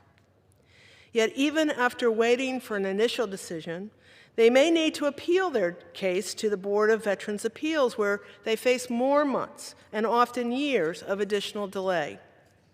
Veterans deserve a system that works with the same urgency and seriousness with which they served our nation. But in recent years, despite hiring new veteran law judges, the board has often lacked the experienced personnel needed to move cases efficiently and accurately. This is in part due to the fact that in February 2020, the long-standing experience requirement for the veteran law judges was eliminated, opening the door to hiring judges without a background in veterans law. While we respect the commitment of those entering this workforce, the reality is that lengthy training periods slow decisions, increase errors, and leave veterans waiting even longer for answers. The Veterans Law Judge Experience Act takes a practical, common sense, and targeted step to address this challenge, to encourage the Board of Veteran Appeals to prioritize hiring judges with at least 3 years of veterans law experience. That means more cases decided, fewer delays, and stronger retention of professionals who already understand this complex and deeply consequential area of the law. Hiring experienced veteran law judges will help speed the appeals process, improve the accuracy of decisions, and reduce unnecessary appeals to the U.S. Court of Appeals for veteran claims. According to the Department of Veteran Affairs, there are approximately 200,000 pending appeals before the board today. 200,000 pending appeals before the board today. Further, a GAO audit spanning 2019 to 2022 showed that the U.S. Court of Appeals for veteran claims either partially or fully remanded more than 80% of veteran cases back to the board, resting the clock and compounding delays. Madam Speaker, our obligation to veterans does not end when they no longer serve in uniform. It continues in how we care for them, how we honor their service, and how seriously we take the responsibility to deliver the benefits they have earned. That is what guides my work on the House Veteran Affairs Committee and why I am proud to see this bipartisan bill move forward. By strengthening the expertise of the Board of Veteran Appeals, we can reduce the backlog, restore trust in the system, and ensure that veterans receive the timely and fair decisions they deserve. I respectfully urge my colleagues to vote yes on this bill, which passed the House Veterans Affairs Committee with overwhelming bipartisan support. Thank you, Mr. Chair, and I yield back. The lady from California yields. The gentleman from California reserves. The chair recognizes the gentleman from Illinois. Mr. Speaker, we have no more speakers. I'm ready to close, and I reserve the balance of my time. Gentleman from Illinois reserves. The gentleman from California is recognized. Mr. Speaker, I have no more speakers, and I'm prepared to close. The gentleman is recognized. Mr. Speaker, I encourage my colleagues to vote yes on H.R. 659, the Veterans Law Judge Experience Act of 2025. It's clear to me from the words on the floor from the ranking member of the Health Subcommittee, Julia Brownley, that this bill is wise, it is warranted, it is well thought out, and the arguments for it are about helping our veterans receive their claims, get their claims approved in a timely manner. And again, I would like to repeat my sentiment that we appreciate her service to this body, and she has left an indelible mark on veterans policy, on veterans affairs, and I look forward to serving the balance of this year with my colleague and congratulate her on a brilliant career in the House of Representatives. And I yield back. Gentleman from California yields. The chair recognizes the gentleman from Illinois. Thank you, Mr. Speaker. I'd also like to say congratulations to the gentlewoman from California for her time and service here, and wish her the best. Hopefully we still have a lot of things to get done, to working together. And this bill is a very good bill, and with that, Speaker, I once again encourage all members to support this legislation, and I yield back the balance of my time. The gentleman from Illinois yields the balance of his time. The question is, will the House suspend the rules and pass the bill H.R. 659? Those in favor say aye. Those opposed, no. In the opinion of the chair, 2/3 being in the affirmative, the rules are suspended. The bill is passed, and without objection, the motion to reconsider is laid on the table. For what purpose does the gentleman from Illinois seek recognition? Speaker, I move to suspend the rules and pass H.R. 1663, the Veterans Scam and Fraud Evasion Act of 2025, or the VSAFE Act of 2025, as amended. The clerk will report the title of the bill. H.R. 1663, a bill to amend Title 38 United States Code to establish in the Department of Veterans Affairs a Veterans Scam and Fraud Evasion Officer and for other purposes.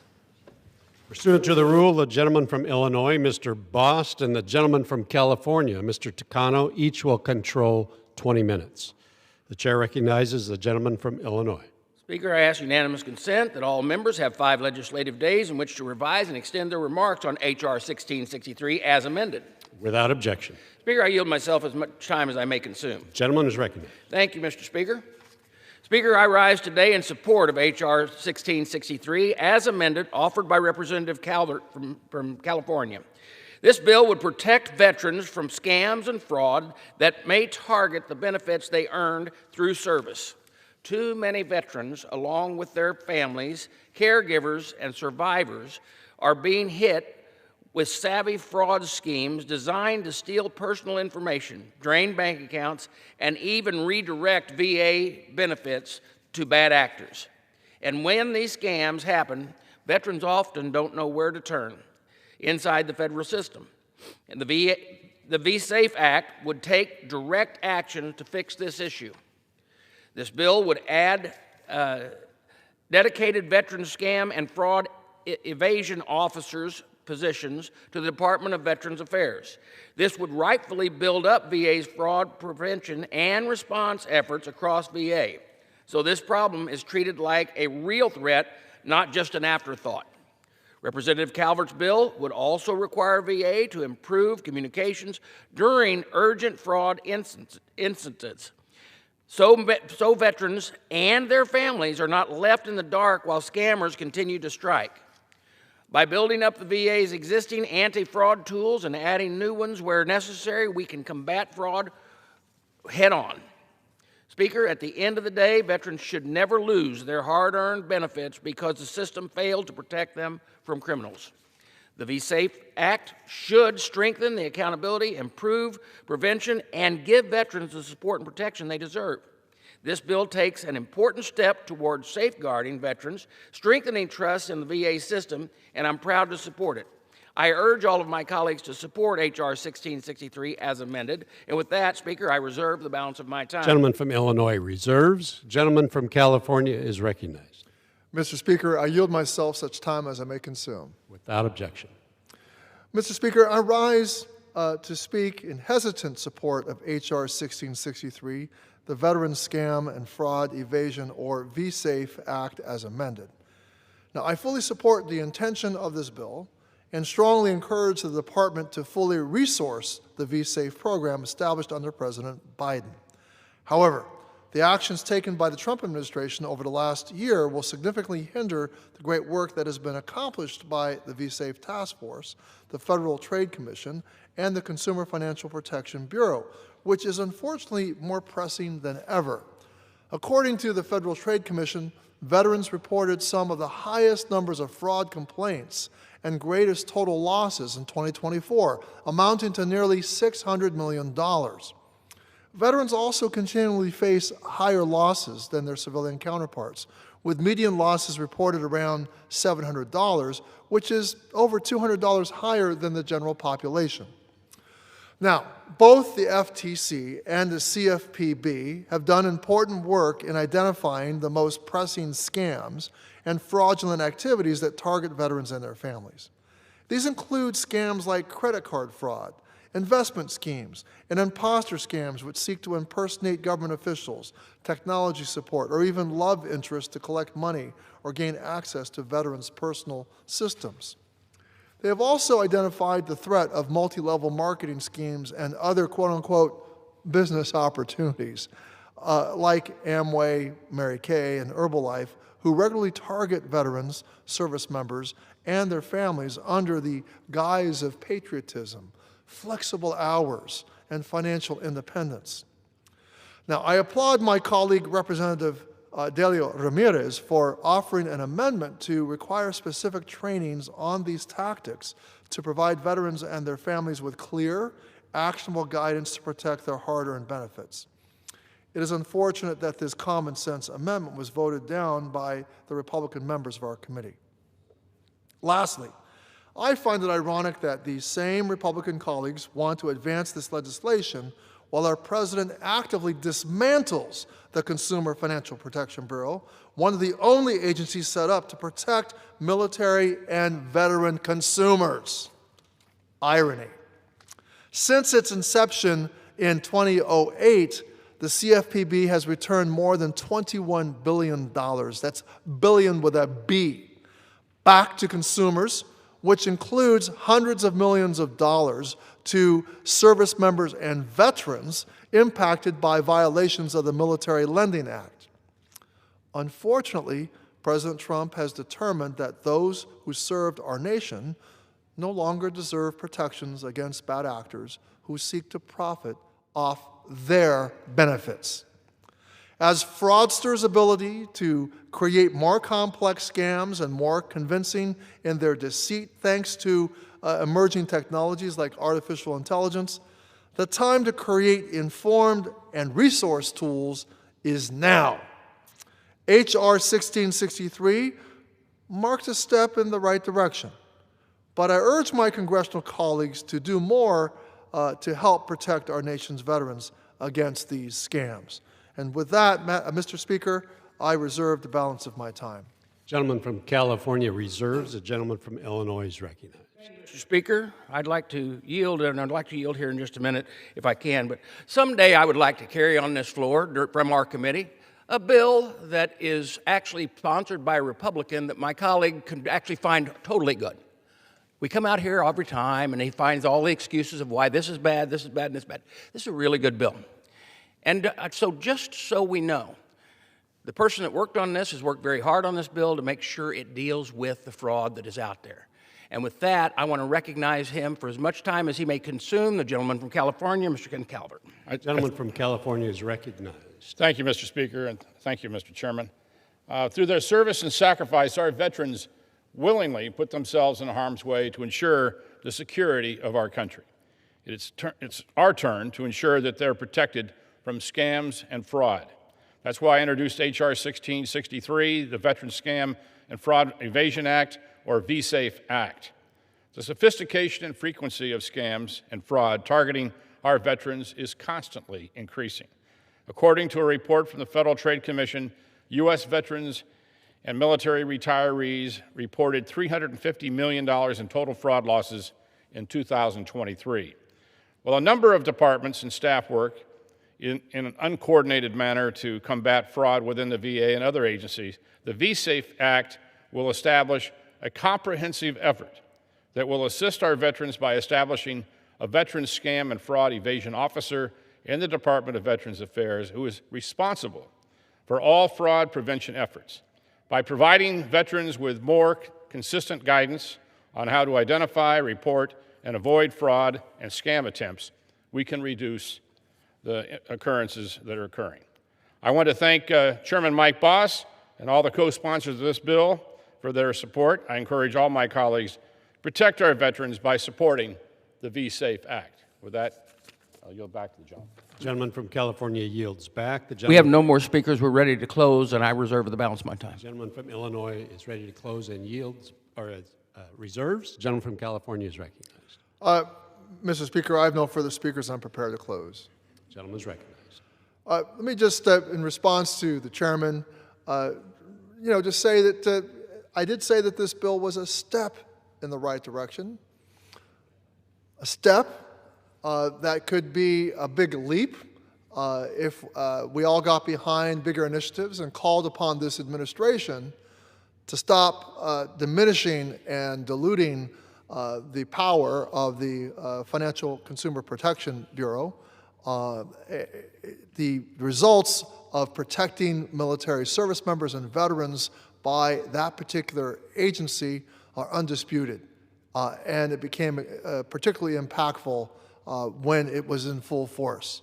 But the philosophy of this administration has been to diminish the authority and reach of the Consumer Financial Protection Bureau, as well as the Federal Trade Commission, and our veterans are suffering, and in spite of this very small step we're taking with this bill, it is insufficient to take on the enormous challenge of fighting fraudsters in this country who will take advantage of those who've laid their lives on the line for all of us.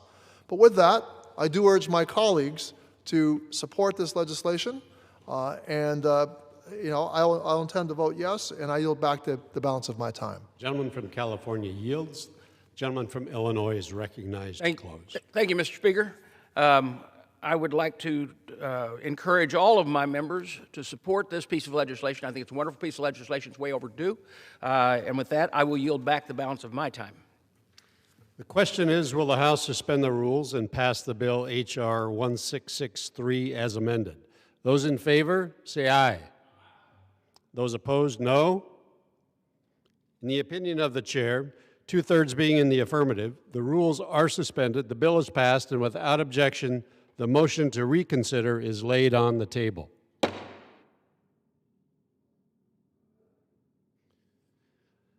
Pursuant to Clause 12A of Rule 1, the chair declares the House in recess until approximately 6:30 p.m. today.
The House will be in order.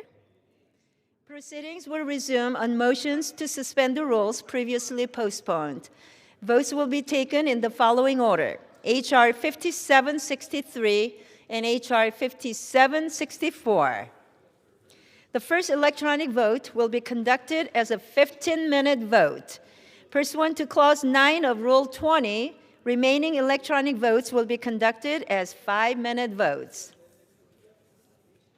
Pursuant to Clause 8 of Rule 20, the unfinished business is the vote on the motion of the gentleman from Texas, Mr. Williams, to suspend the rules and pass H.R. 5763,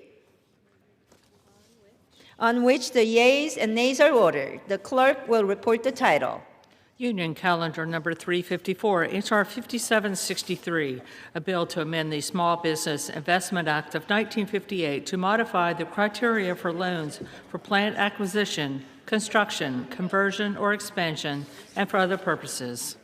The question is, will the House suspend the rules and pass the bill? Members will record their votes by electronic device. This is a 15-minute vote.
On this vote, the yeas are 383, the nays are 8. 2/3 being in the affirmative, the rules are suspended and the bill is passed. And without objection, the motion to reconsider is laid on the table.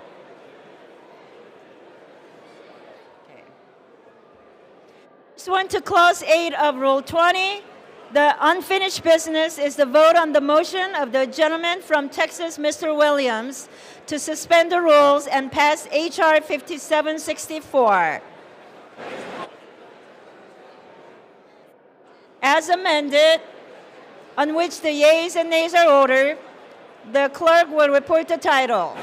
Union Calendar Number 351, H.R. 5764, a bill to amend the Small Business Act to require small businesses development centers to assist small business concerns with the use of artificial intelligence and for other purposes. The question is, will the House suspend the rules and pass the bill as amended? Members will record their votes by electronic device. This is a 5-minute vote.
On this vote, the right.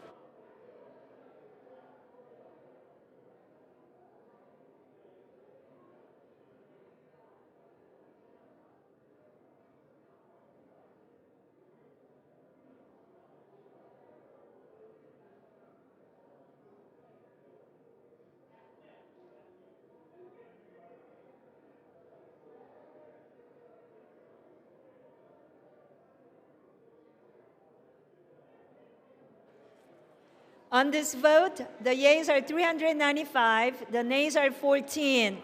2/3 being in the affirmative, the rules are suspended and the bill is passed. And without objection, the motion to reconsider is laid on the table.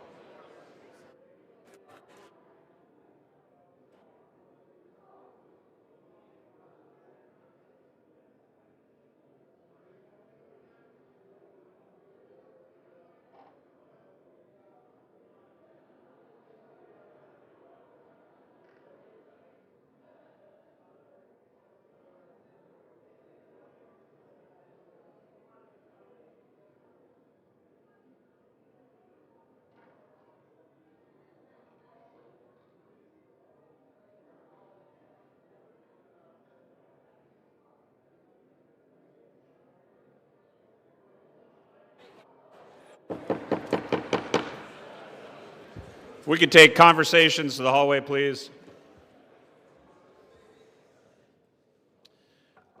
For what reason does the gentlelady from Illinois seek recognition? Mr. Speaker, I ask unanimous consent to remove the gentleman from Pennsylvania, Mr. Evans, as co-sponsor of H.R. 5116. Without objection?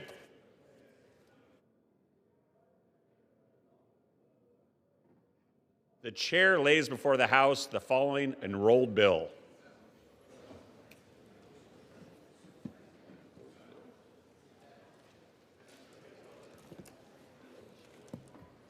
H.R. 6938, an act making consolidated appropriations for the fiscal year ending September 30th, 2026, and for other purposes.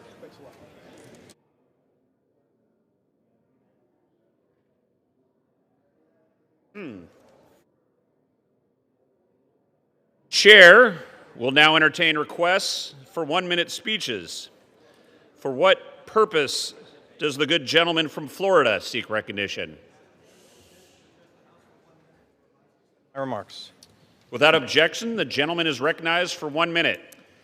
Mr. Speaker, I rise today to recognize and honor Mr. Glenn Ritchie, a distinguished Floridian whose lifelong dedication to civic leadership, business excellence, and community service has left an indelible mark on Daytona Beach, the state of Florida, and the nation.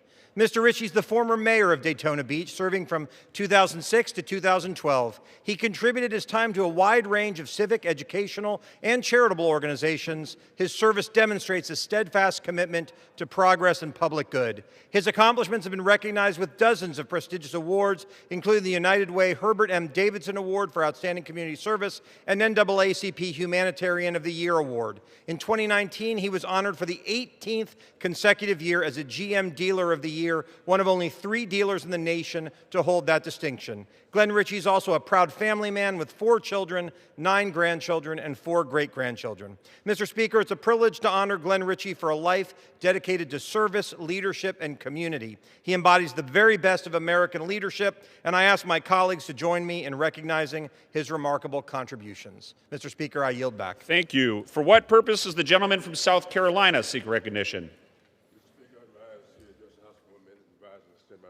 Without objection, the gentleman is recognized for 1 minute. Thank you, Mr. Speaker. I rise, a proud South Carolina State University alumnus, to congratulate its football team on their new title, the 2025 HBCU National Champions. The Bulldogs erased a 21-point halftime deficit, scoring 3 touchdowns in the third quarter to win the Cricket Celebration Bowl in a 4-overtime thriller over Prairie View A&M University. So my not-so-sincere apologies to my good friend and our colleague, Emmanuel Cleaver. The Bulldogs finished the season 10-3 and claimed their second Celebration Bowl title and third appearance in the Classic over the past 5 years. It was also a great honor for the city and county of Orangeburg and the state of South Carolina showed its appreciation by flying the school's flag over the Capitol Dome yesterday as the nation honored HBCU graduate Martin Luther King, Jr. Mr. Speaker, I ask that you and our colleagues join me in congratulating the South Carolina State University Bulldogs for their exceptional season. This championship will be remembered not only for the trophies earned and individual achievements and the sportsmanship for the Prairie View A&M Panthers. Are you back? Thank you. For what purpose does the gentleman from Georgia seek recognition?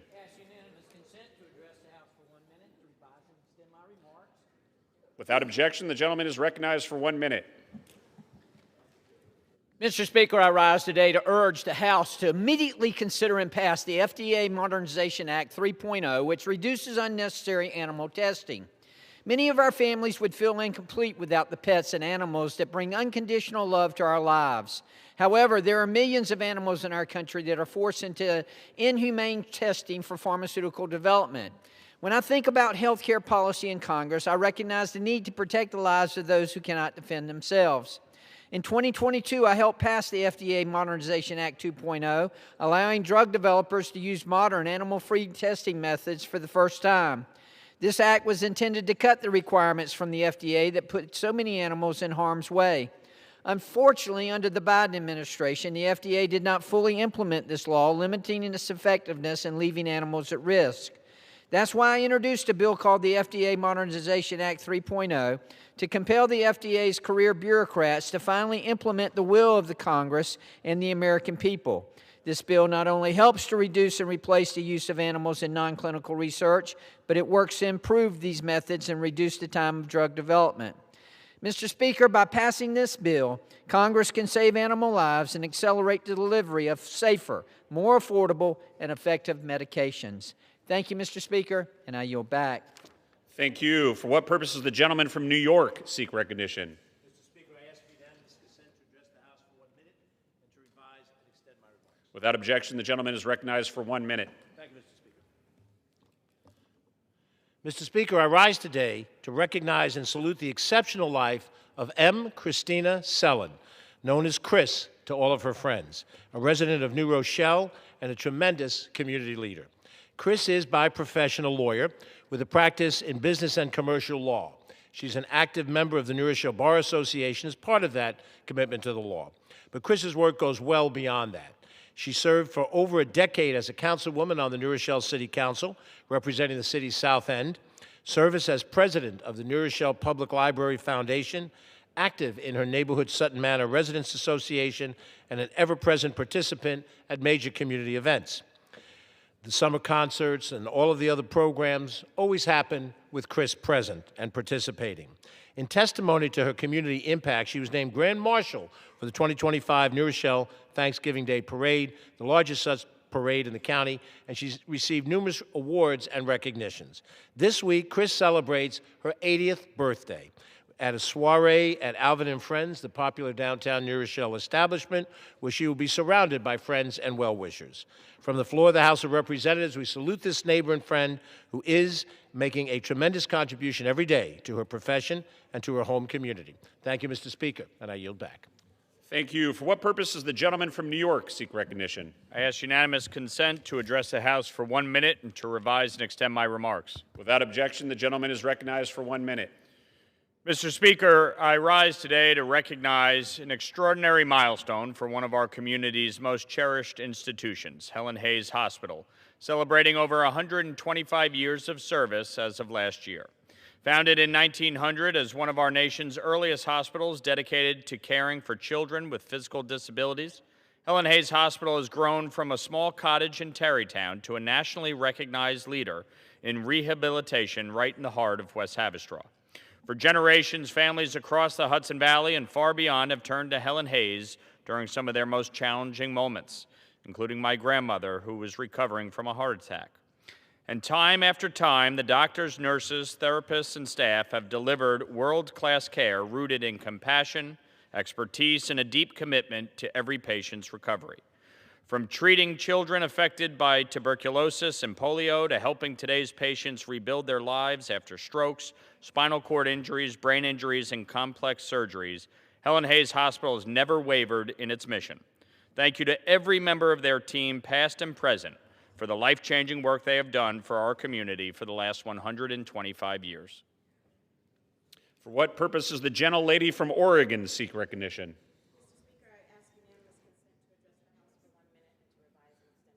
Without objection, the gentlelady is recognized for 1 minute.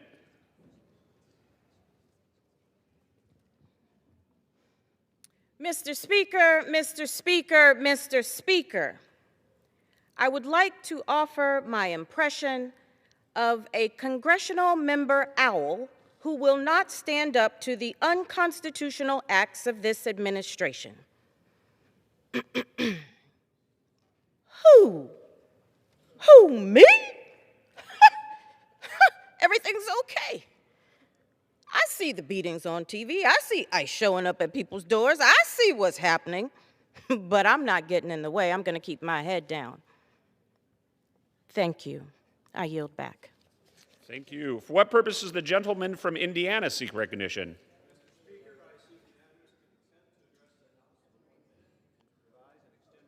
Without objection, the gentleman is recognized for 1 minute.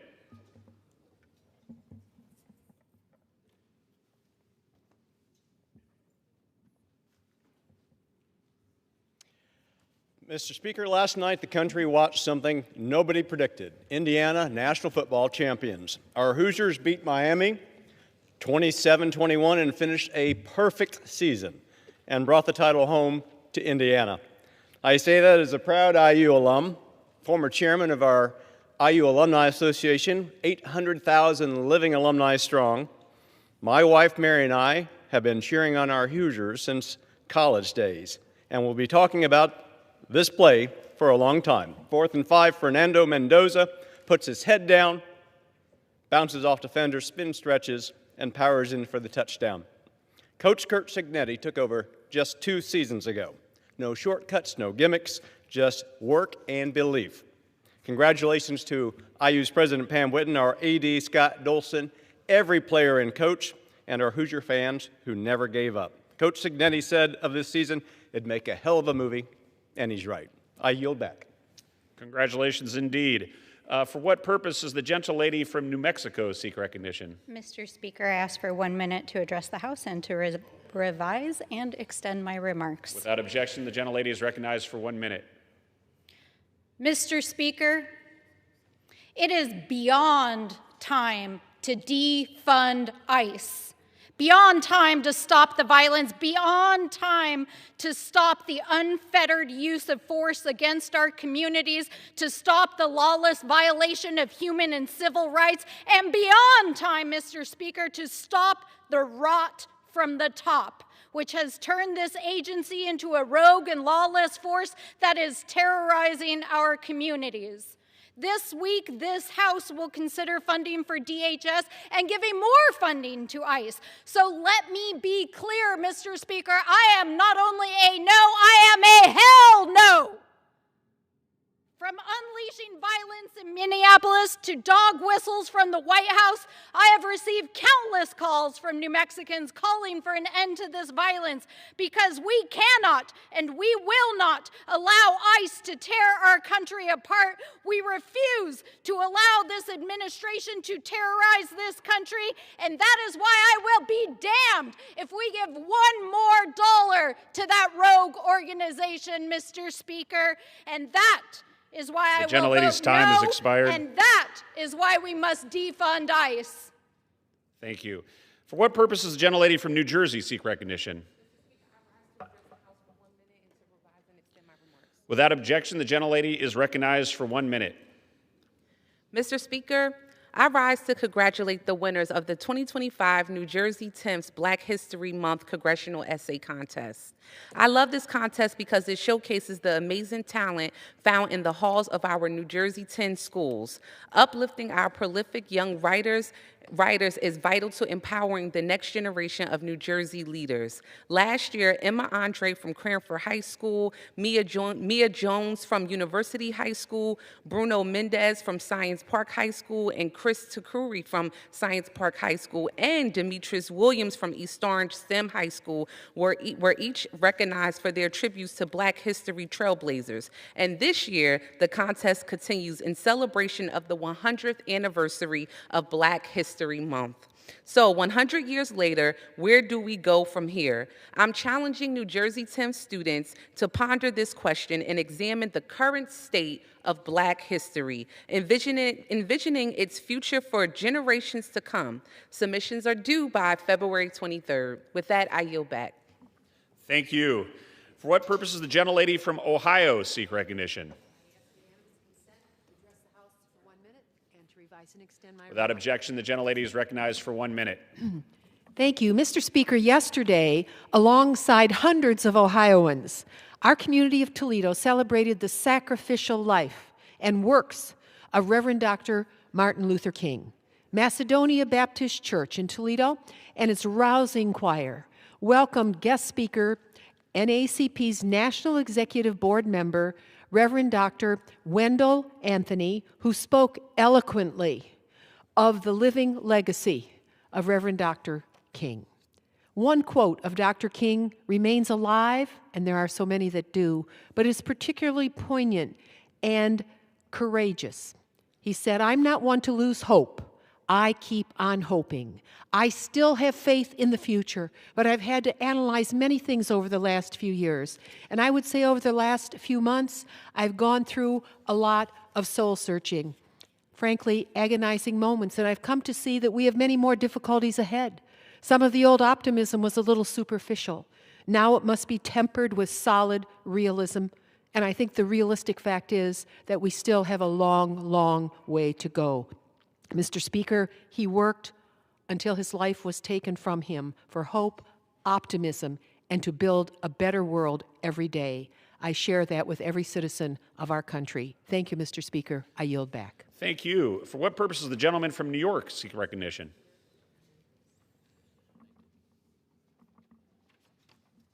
Mr. Speaker, I seek unanimous consent to address the House for 1 minute and to revise and extend my remarks. Without objection, the gentleman is recognized for 1 minute. Thank you. I rise to recognize and congratulate Abigail Ross Hopper, who is retiring from her role as President and CEO of the Solar Energy Industries Association. For nearly a decade, Abby has led efforts to develop, to enact, and defend policies to support solar energy and energy storage. During this time, the solar industry has been massively successful. Costs have come down dramatically. Some 250 gigawatts of installed solar capacity nationwide now exist. That's enough to power 45 million homes, making solar an important and rapidly growing part of our electricity mix. And as of 2024, the industry employed 280,000 Americans across thousands of companies, including a recent boom in domestic manufacturing jobs. One of the greatest developments over the past few years has been the huge growth in American-made solar panels and components. Thanks to policies championed by Abby and SEIA, the United States has become the third largest solar module manufacturer in the world.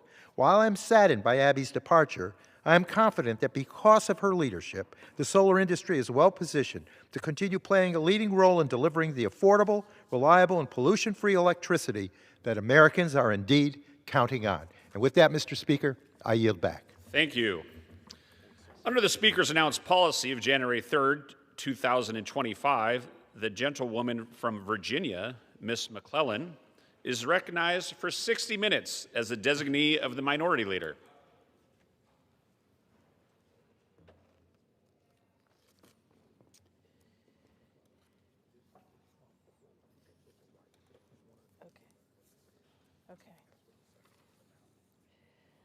Mr. Speaker, I ask unanimous consent that all members have 5 legislative days to revise and extend their remarks and include any extraneous material on the subject of this special order. Without objection.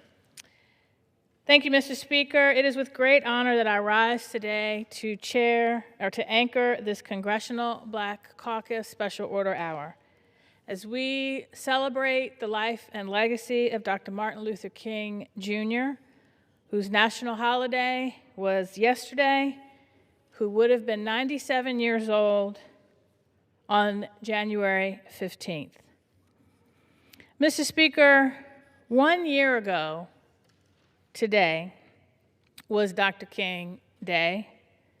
It was also Inauguration Day.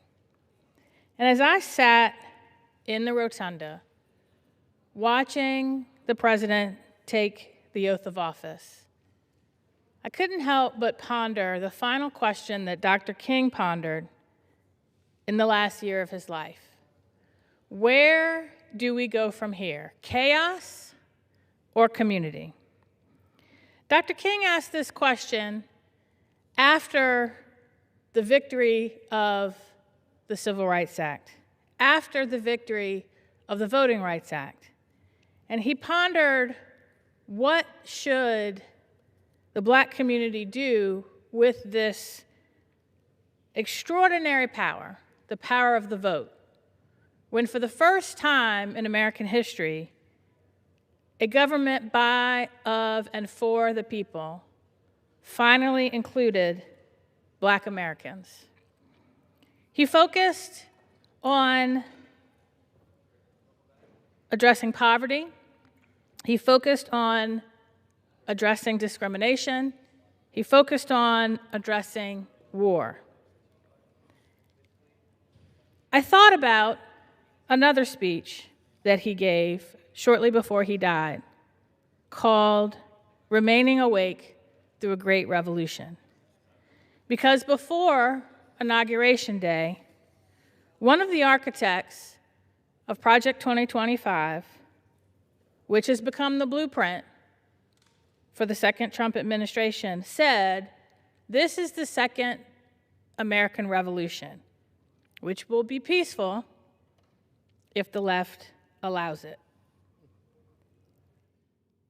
And I thought about, what would Dr. King say today? His words remain relevant. Within hours of the president taking his oath of office, chaos was unleashed. We saw, through an attack on diversity, equity, and inclusion over the past year, efforts to roll back the hard-won victories of the civil rights movement. We see at the Supreme Court right now a case that could gut what remains of the Voting Rights Act after the court gutted Section 5 and Section 4 effectively in the Shelby versus Holder case. We've seen Black and brown communities, including American citizens, living in terror as ICE agents show up on streets, door to door, in our courthouses, on the way to school, grabbing people and violating their due process rights. We've seen trade wars that make the cost of everything go up. We have seen a federal workforce, which was the doorway to the middle class for many Black Americans. We've seen a federal workforce, in the words of Russell Vogt, traumatized. We have seen the largest cuts to food assistance and health care coverage in American history. That's just the tip of the iceberg. Chaos has been unleashed. But Dr. King, in his time, while he fought chaos, he stayed focused on community. He stayed focused on building what he called the beloved community. I think the beloved community is best described as a community in which we care for one another, where we feed the hungry, where we care for the sick, where we house the homeless. And he focused on making sure that the promises upon which this country was founded ring true for every American. Before he died, he wondered, if the dream that he talked about on the March on Washington had become a nightmare and was too far out of reach. But on the night before he died, he told us that he'd seen the promised land, that he wouldn't get there with us, but he still believed in the power of community and the power of the beloved community. And the Congressional Black Caucus today is carrying forward his work. We are his legacy. We are his legacy as we ensure that what he fought for, what John Lewis fought for, what millions of Americans fought for from the first day in 1619 when Africans were brought on this shore involuntarily, and from day one through acts of rebellion, resistance, and self-liberation, fought for an America that included them in we the people. We carry out that legacy. And we will fight the chaos every single day to ensure that his work continues.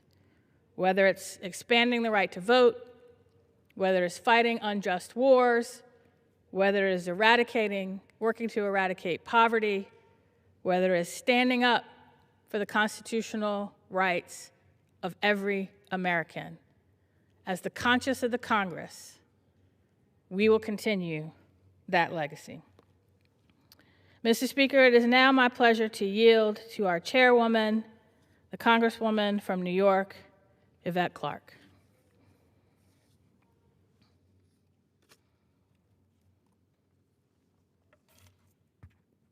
Good evening. I'm Representative Yvette D. Clarke, Chair of the Congressional Black Caucus, proudly representing New York's 9th Congressional District in Central and South Brooklyn. I want to thank Congresswoman Jennifer McClellan for anchoring this Congressional Black Caucus Special Order Hour. I rise tonight, Mr. Speaker, with my colleagues of the Congressional Black Caucus to commemorate the life and legacy of the Reverend Dr. Martin Luther King, Jr. Dr. King held an unyielding belief that women and men everywhere, regardless of color or creed, are equal. He used the power of words and the example of nonviolent resistance to bring us closer to racial and economic justice. Dr. King was a man of courage, principles, and faith, and we are forever in his debt. Today, his example inspires us all toward our highest ideals as Americans. As we gather to honor the Reverend Dr. Martin Luther King, Jr., an American hero and patriot, we are keenly aware of the pivotal moment in history in which we stand, and of the forces actively working to undermine his life's work. At a time when the most vulnerable communities in our nation are under relentless attack, the Congressional Black Caucus continues to uphold Dr. King's legacy, rooted in justice, fairness, and equity for all. Today, ironically, also marks the one-year anniversary of the Trump administration. And as we reflect on the damage this administration has inflicted on communities across this nation, we call on our colleagues across the aisle to honor the teachings and philosophy of the Reverend Dr. Martin Luther King, Jr., and to hold and to work with us to reject the hateful agenda that has taken hold. Dr. King devoted his life to reminding us that silence in the face of injustice is not an option. As he so powerfully said, our lives begin to end the day we become silent about the things that matter. The Congressional Black Caucus refuses to remain silent in the face of the pain this administration inflicts on the American people. From the assaults on voting rights with the looming Louisiana v. Calais decision before the Supreme Court, to deepening economic inequality, to the threats against our nation's health care. Today, we are recommitting ourselves to the fight of keeping Dr. King's dream and his mission alive. And with that, I yield back to the gentlelady from Virginia. Thank you, Madam Chair. Mr. Speaker, I now yield to our immediate past chair of the Congressional Black Caucus, the Congressman from Nevada's 4th, Stephen Horsford. I thank my colleague from the Commonwealth of Virginia for yielding, and to the chair of the Congressional Black Caucus, Congresswoman Clark, and all of our colleagues for the work that we do every single day to live out the legacy of Dr. Martin Luther King, Jr. Mr. Speaker, I rise today to honor the legacy of my dear fraternity brother and trailblazing leader, Dr. Martin Luther King, Jr. Today I speak with urgency about the American dream, specifically that dream being under attack. More than 60 years ago, Dr. King warned this nation that America had given Black Americans a bad check, a check marked insufficient funds, a promise made but not kept, opportunity delayed, and justice deferred. Mr. Speaker, that warning still rings true today. Dr. King reminded us that public policy is a moral act. What we choose to fund and what we choose to cut reveals who we value and who we leave behind. Right now, working families in my home state of Nevada and all across this country are feeling the consequences of those choices. Prices are rising, wages are stretched thin, and too many people are working full-time but still falling behind. And while families are struggling to make ends meet, this administration is attempting to rewrite history. Just recently, the current occupant of the White House claimed that civil rights era protections left white Americans, quote, very badly treated, unquote. These false and dangerous claims tarnish Dr. King's legacy and the history in which he lived, which is at risk of repeating itself today. Dr. King called for a revolution of values, and I rise today with my colleagues to reinforce that cause.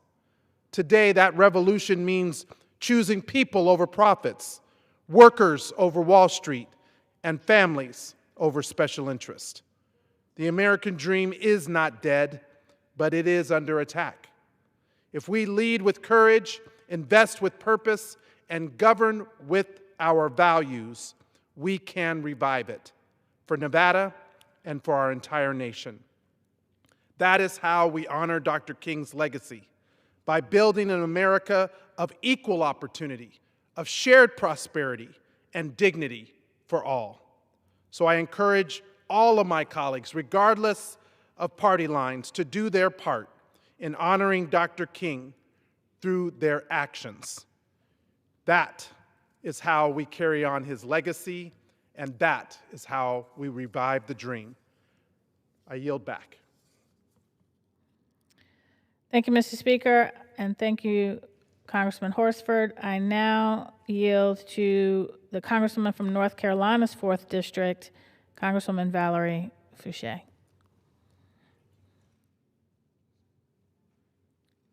Thank you to the gentlelady for organizing this special order hour and for yielding. Mr. Speaker, I rise today to join my colleagues in reflecting on the life, legacy, and enduring moral leadership of the great Dr. Martin Luther King, Jr., whose vision of justice and equality continues to shape our nation's conscience. Dr. King's work reminds us that progress in this country has never been inevitable, and that the rights and freedoms we cherish have always required vigilance, courage, and sustained commitment. Today, that lesson is as urgent as ever. Across our country, communities are feeling the weight of an administration that governs through extremism, division, punishment, and exclusion. We see it in attacks on our voting rights, in efforts to criminalize protests, in targeting immigrants and asylum seekers, in the rollback of civil rights protections, and in policies that deepen economic inequality while shielding the powerful from accountability. Dr. King did not believe justice was self-executing. He understood that progress is never handed down, it is demanded. And he warned us, as you heard from our chairwoman, our lives begin to end the day we become silent about things that matter. And silence, Mr. Speaker, is exactly what this moment does not allow. Progress is never achieved without persistence, and justice is never advanced without those willing to confront complacency and demand accountability. The Congressional Black Caucus will not be silent while families are pushed deeper into poverty, while communities of color are targeted by discriminatory policies, and while the promise of our democracy is narrowed to serve the few instead of the many. We refuse to accept the vision of America where cruelty is policy and inequality is the goal. Instead, we stand in the tradition of Dr. King, committed to dignity, equity, and justice for all. And we will continue to speak out, to act, and to fight until the promise of this nation is fully realized. Thank you, and I yield back. Thank you, Congresswoman Fouché. And now I yield to the Congressman from Maryland's 4th District, Glenn Ivey. Thank you, and I'd like to thank my colleague from Virginia for hosting this event, and also the Congressional Black Caucus for the focus on this issue tonight. I was a child in Rocky Mount, North Carolina in the late 1960s. I lived across the street from the Booker T. Washington High School, so you know what side of town I lived on. And Rocky Mount was a city that was still segregated. In fact, it was literally divided by the tracks, the railroad tracks that ran through the middle of the town. The whites lived on one side, the blacks lived on the other. My parents were both graduates of that high school and had gone to work at that point. My mother worked in the school system. And so in the late 1960s, the schools were still segregated. But I was able to see how that changed as my mother was working and then had the chance to go work at other schools as the schools integrated. And I knew that the connection was the civil rights movement as led by Dr. Martin Luther King. And Dr. Martin Luther King had preached at that gymnasium at Booker T. Washington High School a few years earlier. I was probably too young to remember him even showing up, but we recognized the power of that movement and his leadership. His leadership was a courage rooted in faith, total commitment to public service. He knew he was going to be killed. As you know from I've been to the mountaintop speech he delivered the night before he was assassinated, but he still went on. In 1956, after he had just graduated, or he was still working on his dissertation, actually, working on graduating with his PhD, he was called to Montgomery to preach at a church there and lead the church. And when he got there, he was drafted in becoming leader of the SCLC, the Southern Christian Leadership Council. And he was put in that position because they had conflicting groups. They couldn't decide who the leader should be, but they knew it was a critical time. And they knew that this young man, whose father had been a preacher, had talent, and they put him in the middle of that position. So this is a young man, I think he's around 26, moves to a new town, doesn't know anybody there, with his wife and child. He becomes the pastor of a church. He's still writing his dissertation at night, and then he becomes the leader of the Montgomery bus boycott. Talk about gifted leadership. And not too far into that, they're a few days in actually, the white segregationists realized that this bus boycott was serious. They knew that it was real. And so they started with the threats. They tried to threaten people and threaten to take their jobs away, but they weren't able to get away with that. They weren't able to undermine the bus boycott with the threats. So they actually started calling Dr. King's house, and they threatened his wife, and they threatened him. And eventually, the threats became real. In 1956, somebody put a bomb in his house and blew up the front part of it. His wife was there. His young baby was there. Thank God neither of them was hurt. And when Dr. King heard about it, he prayed and then ran to his house as quickly as he could. And when he got there were a crowd had gathered, hundreds of people, African Americans who lived in that community and knew about Dr. King and attended his church, and they were angry. If they had guns, they brought those. If they had weapons, they brought those. If they didn't have that, they grabbed a shovel or whatever they can get their hands on and went to the house because they were ready to seek revenge. But Dr. King said, that's not our way. The Christian leadership that he provided that was deeply rooted in faith, deeply rooted in nonviolence, and it was ultimately tested that night. But he met the test that night and continued forward. Part of that movement ended up resulting in the civil rights legislation that became the crown jewel of the American democracy. Because American wasn't really a democracy in 1776 or, when the Constitution was written in the 1789-87 era. And it certainly wasn't a democracy after the Civil War, because right after that, when Reconstruction ended, the Ku Klux Klan rose up. They reasserted their right to white supremacy. African Americans who'd been freed from slavery were pushed back into an ugly version, an ugly, violent version that we called segregation. The Jim Crow laws were put in place. Many of them had achieved positions, including being elected to this body, and all of that was stripped away. And for the next 100 years or so, African Americans lived under threat of violence. If you looked at a white woman the wrong way, you could end up dead. If she just thought you looked at her the wrong way, you could end up dead. That's what happened to Emmett Till. And not only that, you had African Americans who came back from service after World War II, including my father-in-law. And what they found was an America that was still deeply violent, deeply racial. In fact,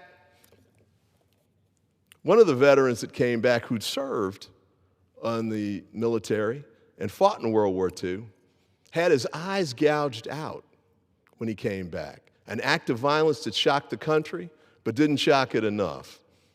And we had other lynchings and the like that went through that era and continued into the 1960s. And that's when Dr. King and the Civil Rights Movement had their rendezvous with destiny. So I'm here tonight to thank him for the work that he did. The Voting Rights Act, which is one of the key pieces of legislation that came out of that era, is now under attack. It's under threat. It's pending in front of the Supreme Court across the street. We won't know how it's going to turn out until the opinion is released. But I tell you what, we're not in the same place we were even then, because when the Civil Rights Act, the Voting Rights Act was passed in 1965, yeah, there was division.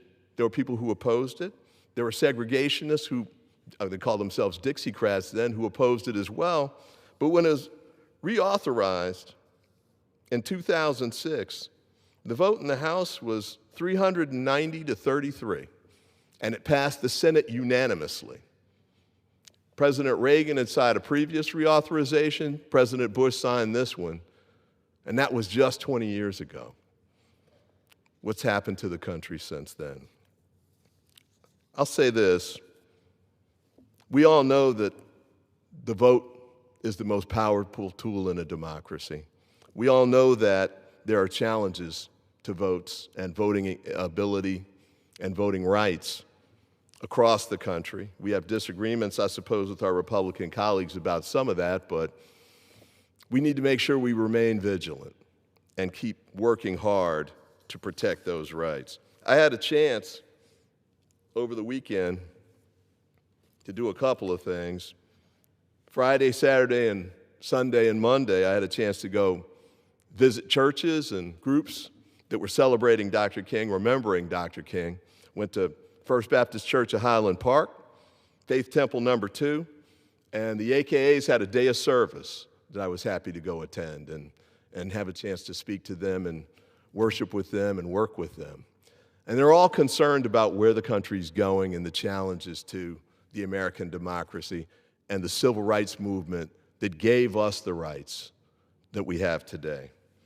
I think it's critical for us to remember a couple of things. One is the work continues, no doubt.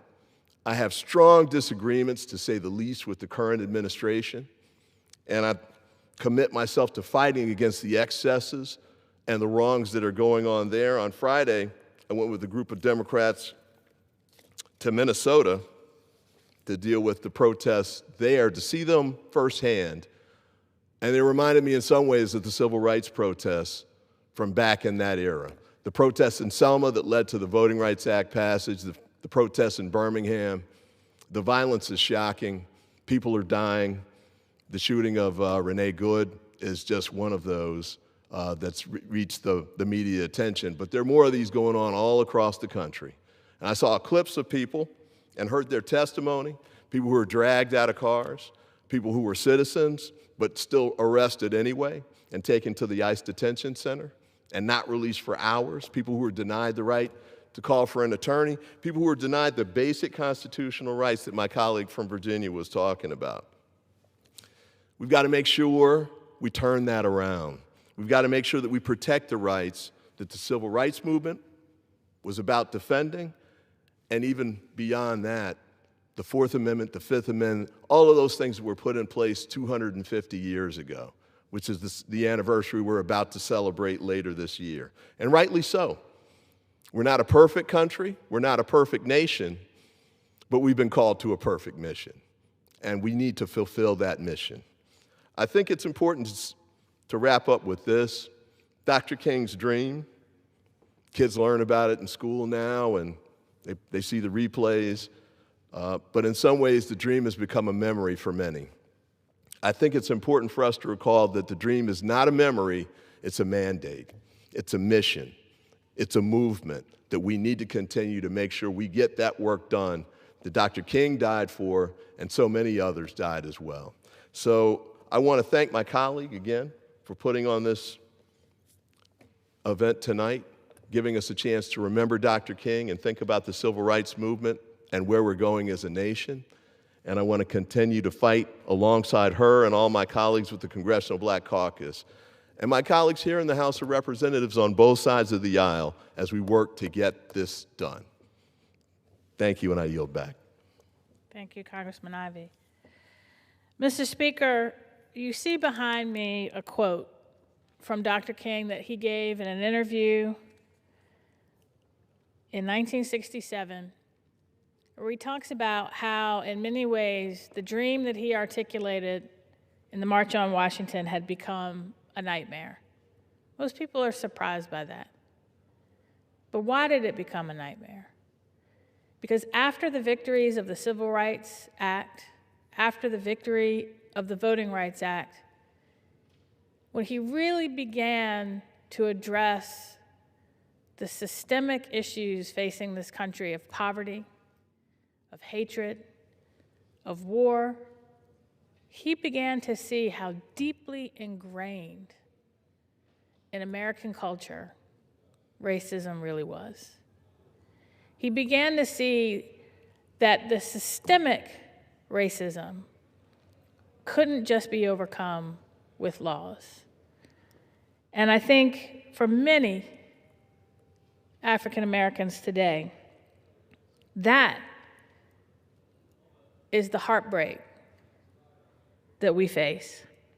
When Dr. King spoke at the March on Washington, he said that in many ways, the marchers had come to collect on a promissory note in our Declaration of Independence, written 250 years ago, which promised that all men were endowed by their Creator with the inalienable rights of life, liberty, and the pursuit of happiness.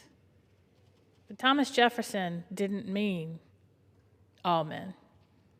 He didn't include the men, women, and children that he owned, including his children and the mother of those children.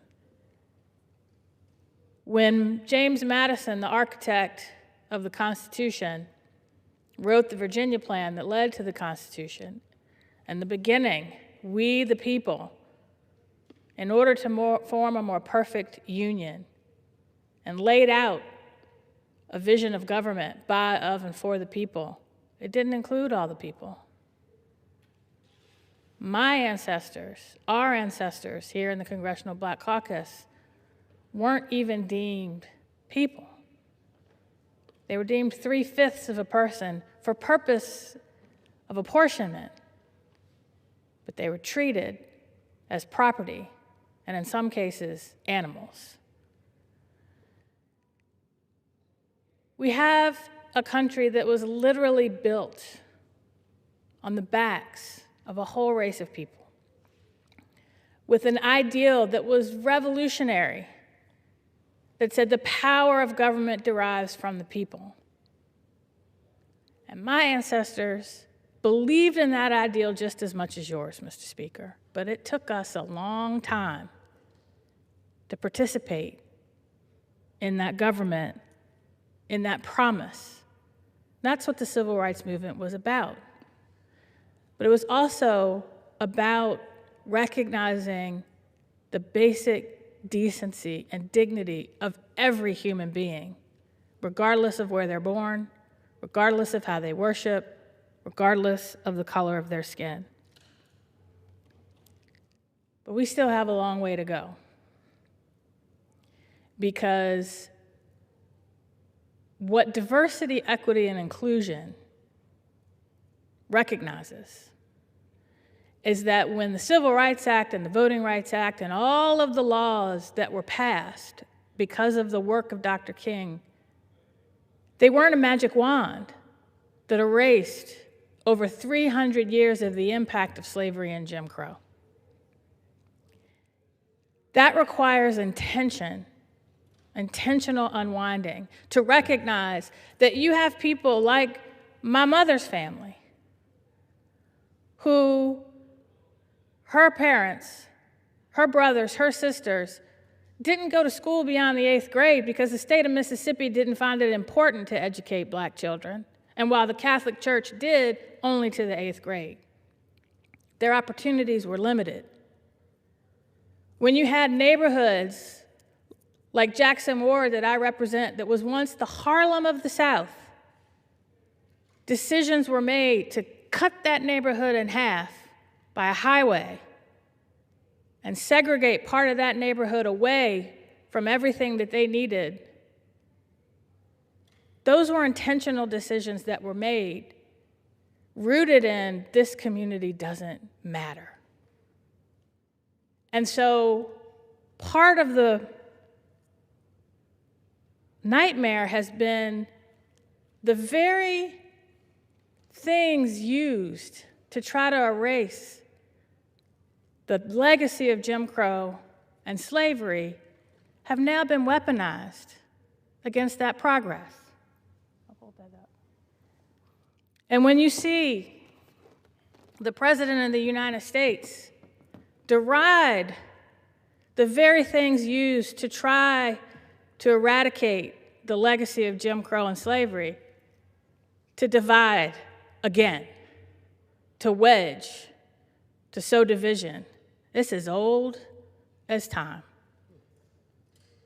Because the history of this country has been, every time we make progress towards the ideal, there's backlash, and it involves three things: violence, propaganda, and voter suppression. My great-grandfather lived through the first backlash. A man born on a plantation, his parents enslaved, who was exercised the right to vote after he was given a literacy test, got all the questions right, and heard the registrar say, and this is the only time you'll hear me use this word, is in a direct quote, "I need more questions because this nigger got them all right." Because he was on a list, do not register this man to vote. My parents saw the second backlash to the civil rights movement. We're in the third backlash now. And what the backlash involves is propaganda that breaks up coalitions whether it was a coalition of newly enslaved black men and poor non-landowning whites who came together during Reconstruction to rebuild this nation. The backlash to that involved racial terror lynchings, the lie of white supremacy, and a rash of voter suppression laws that completely ignored the 14th and 15th Amendments. The backlash to the civil rights movement of Dr. King was a Southern strategy that intentionally carved a wedge between black and white communities, intentionally to suppress the vote, and the murder of our leaders who fought to change those laws and to change the system. We're in that backlash right now. And we have a choice, and Dr. King spelled it out. We decide where we go from here. We decide, is it more chaos and division and hatred and propaganda and violence and voter suppression and tyranny where we pit one group against each other to stay in power? That's one choice.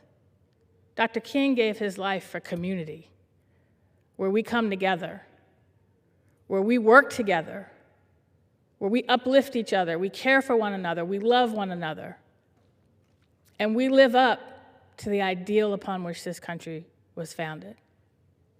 He died for that because some people found that idea dangerous. We, the Congressional Black Caucus, stand here today recommitted to making his dream a reality. We won't give in to the nightmare. We will not give in to the chaos. And not only will we fight the chaos, we will fight for community. But we can't do it alone. Just like the civil rights movement in response during Reconstruction, just like the civil rights movement in the 1950s and 60s, it required people coming together from all walks of life, putting aside hatred and division, loving their neighbor and their enemy. We can do that. We need a little love today. We need a little light in the darkness. We need community in the midst of the chaos. We have to do it because while we are fighting the same fights that our parents, our grandparents, and our great-grandparents fought, we cannot leave those fights to our children, our grandchildren, or our great-grandchildren if we expect this country to survive. Because what Dr. King also recognized that now human beings hold the power to destroy each other and to destroy this planet. If we don't get a hold of our hatred, a lot of lives will be destroyed.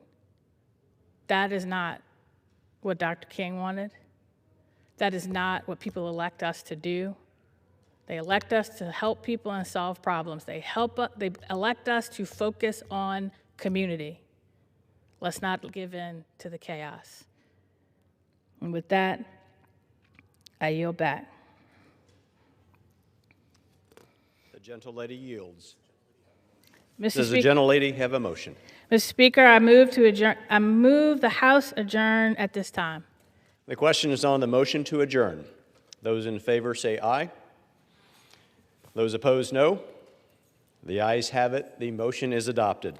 Accordingly, the House stands adjourned until 10 a.m. tomorrow for morning hour debate.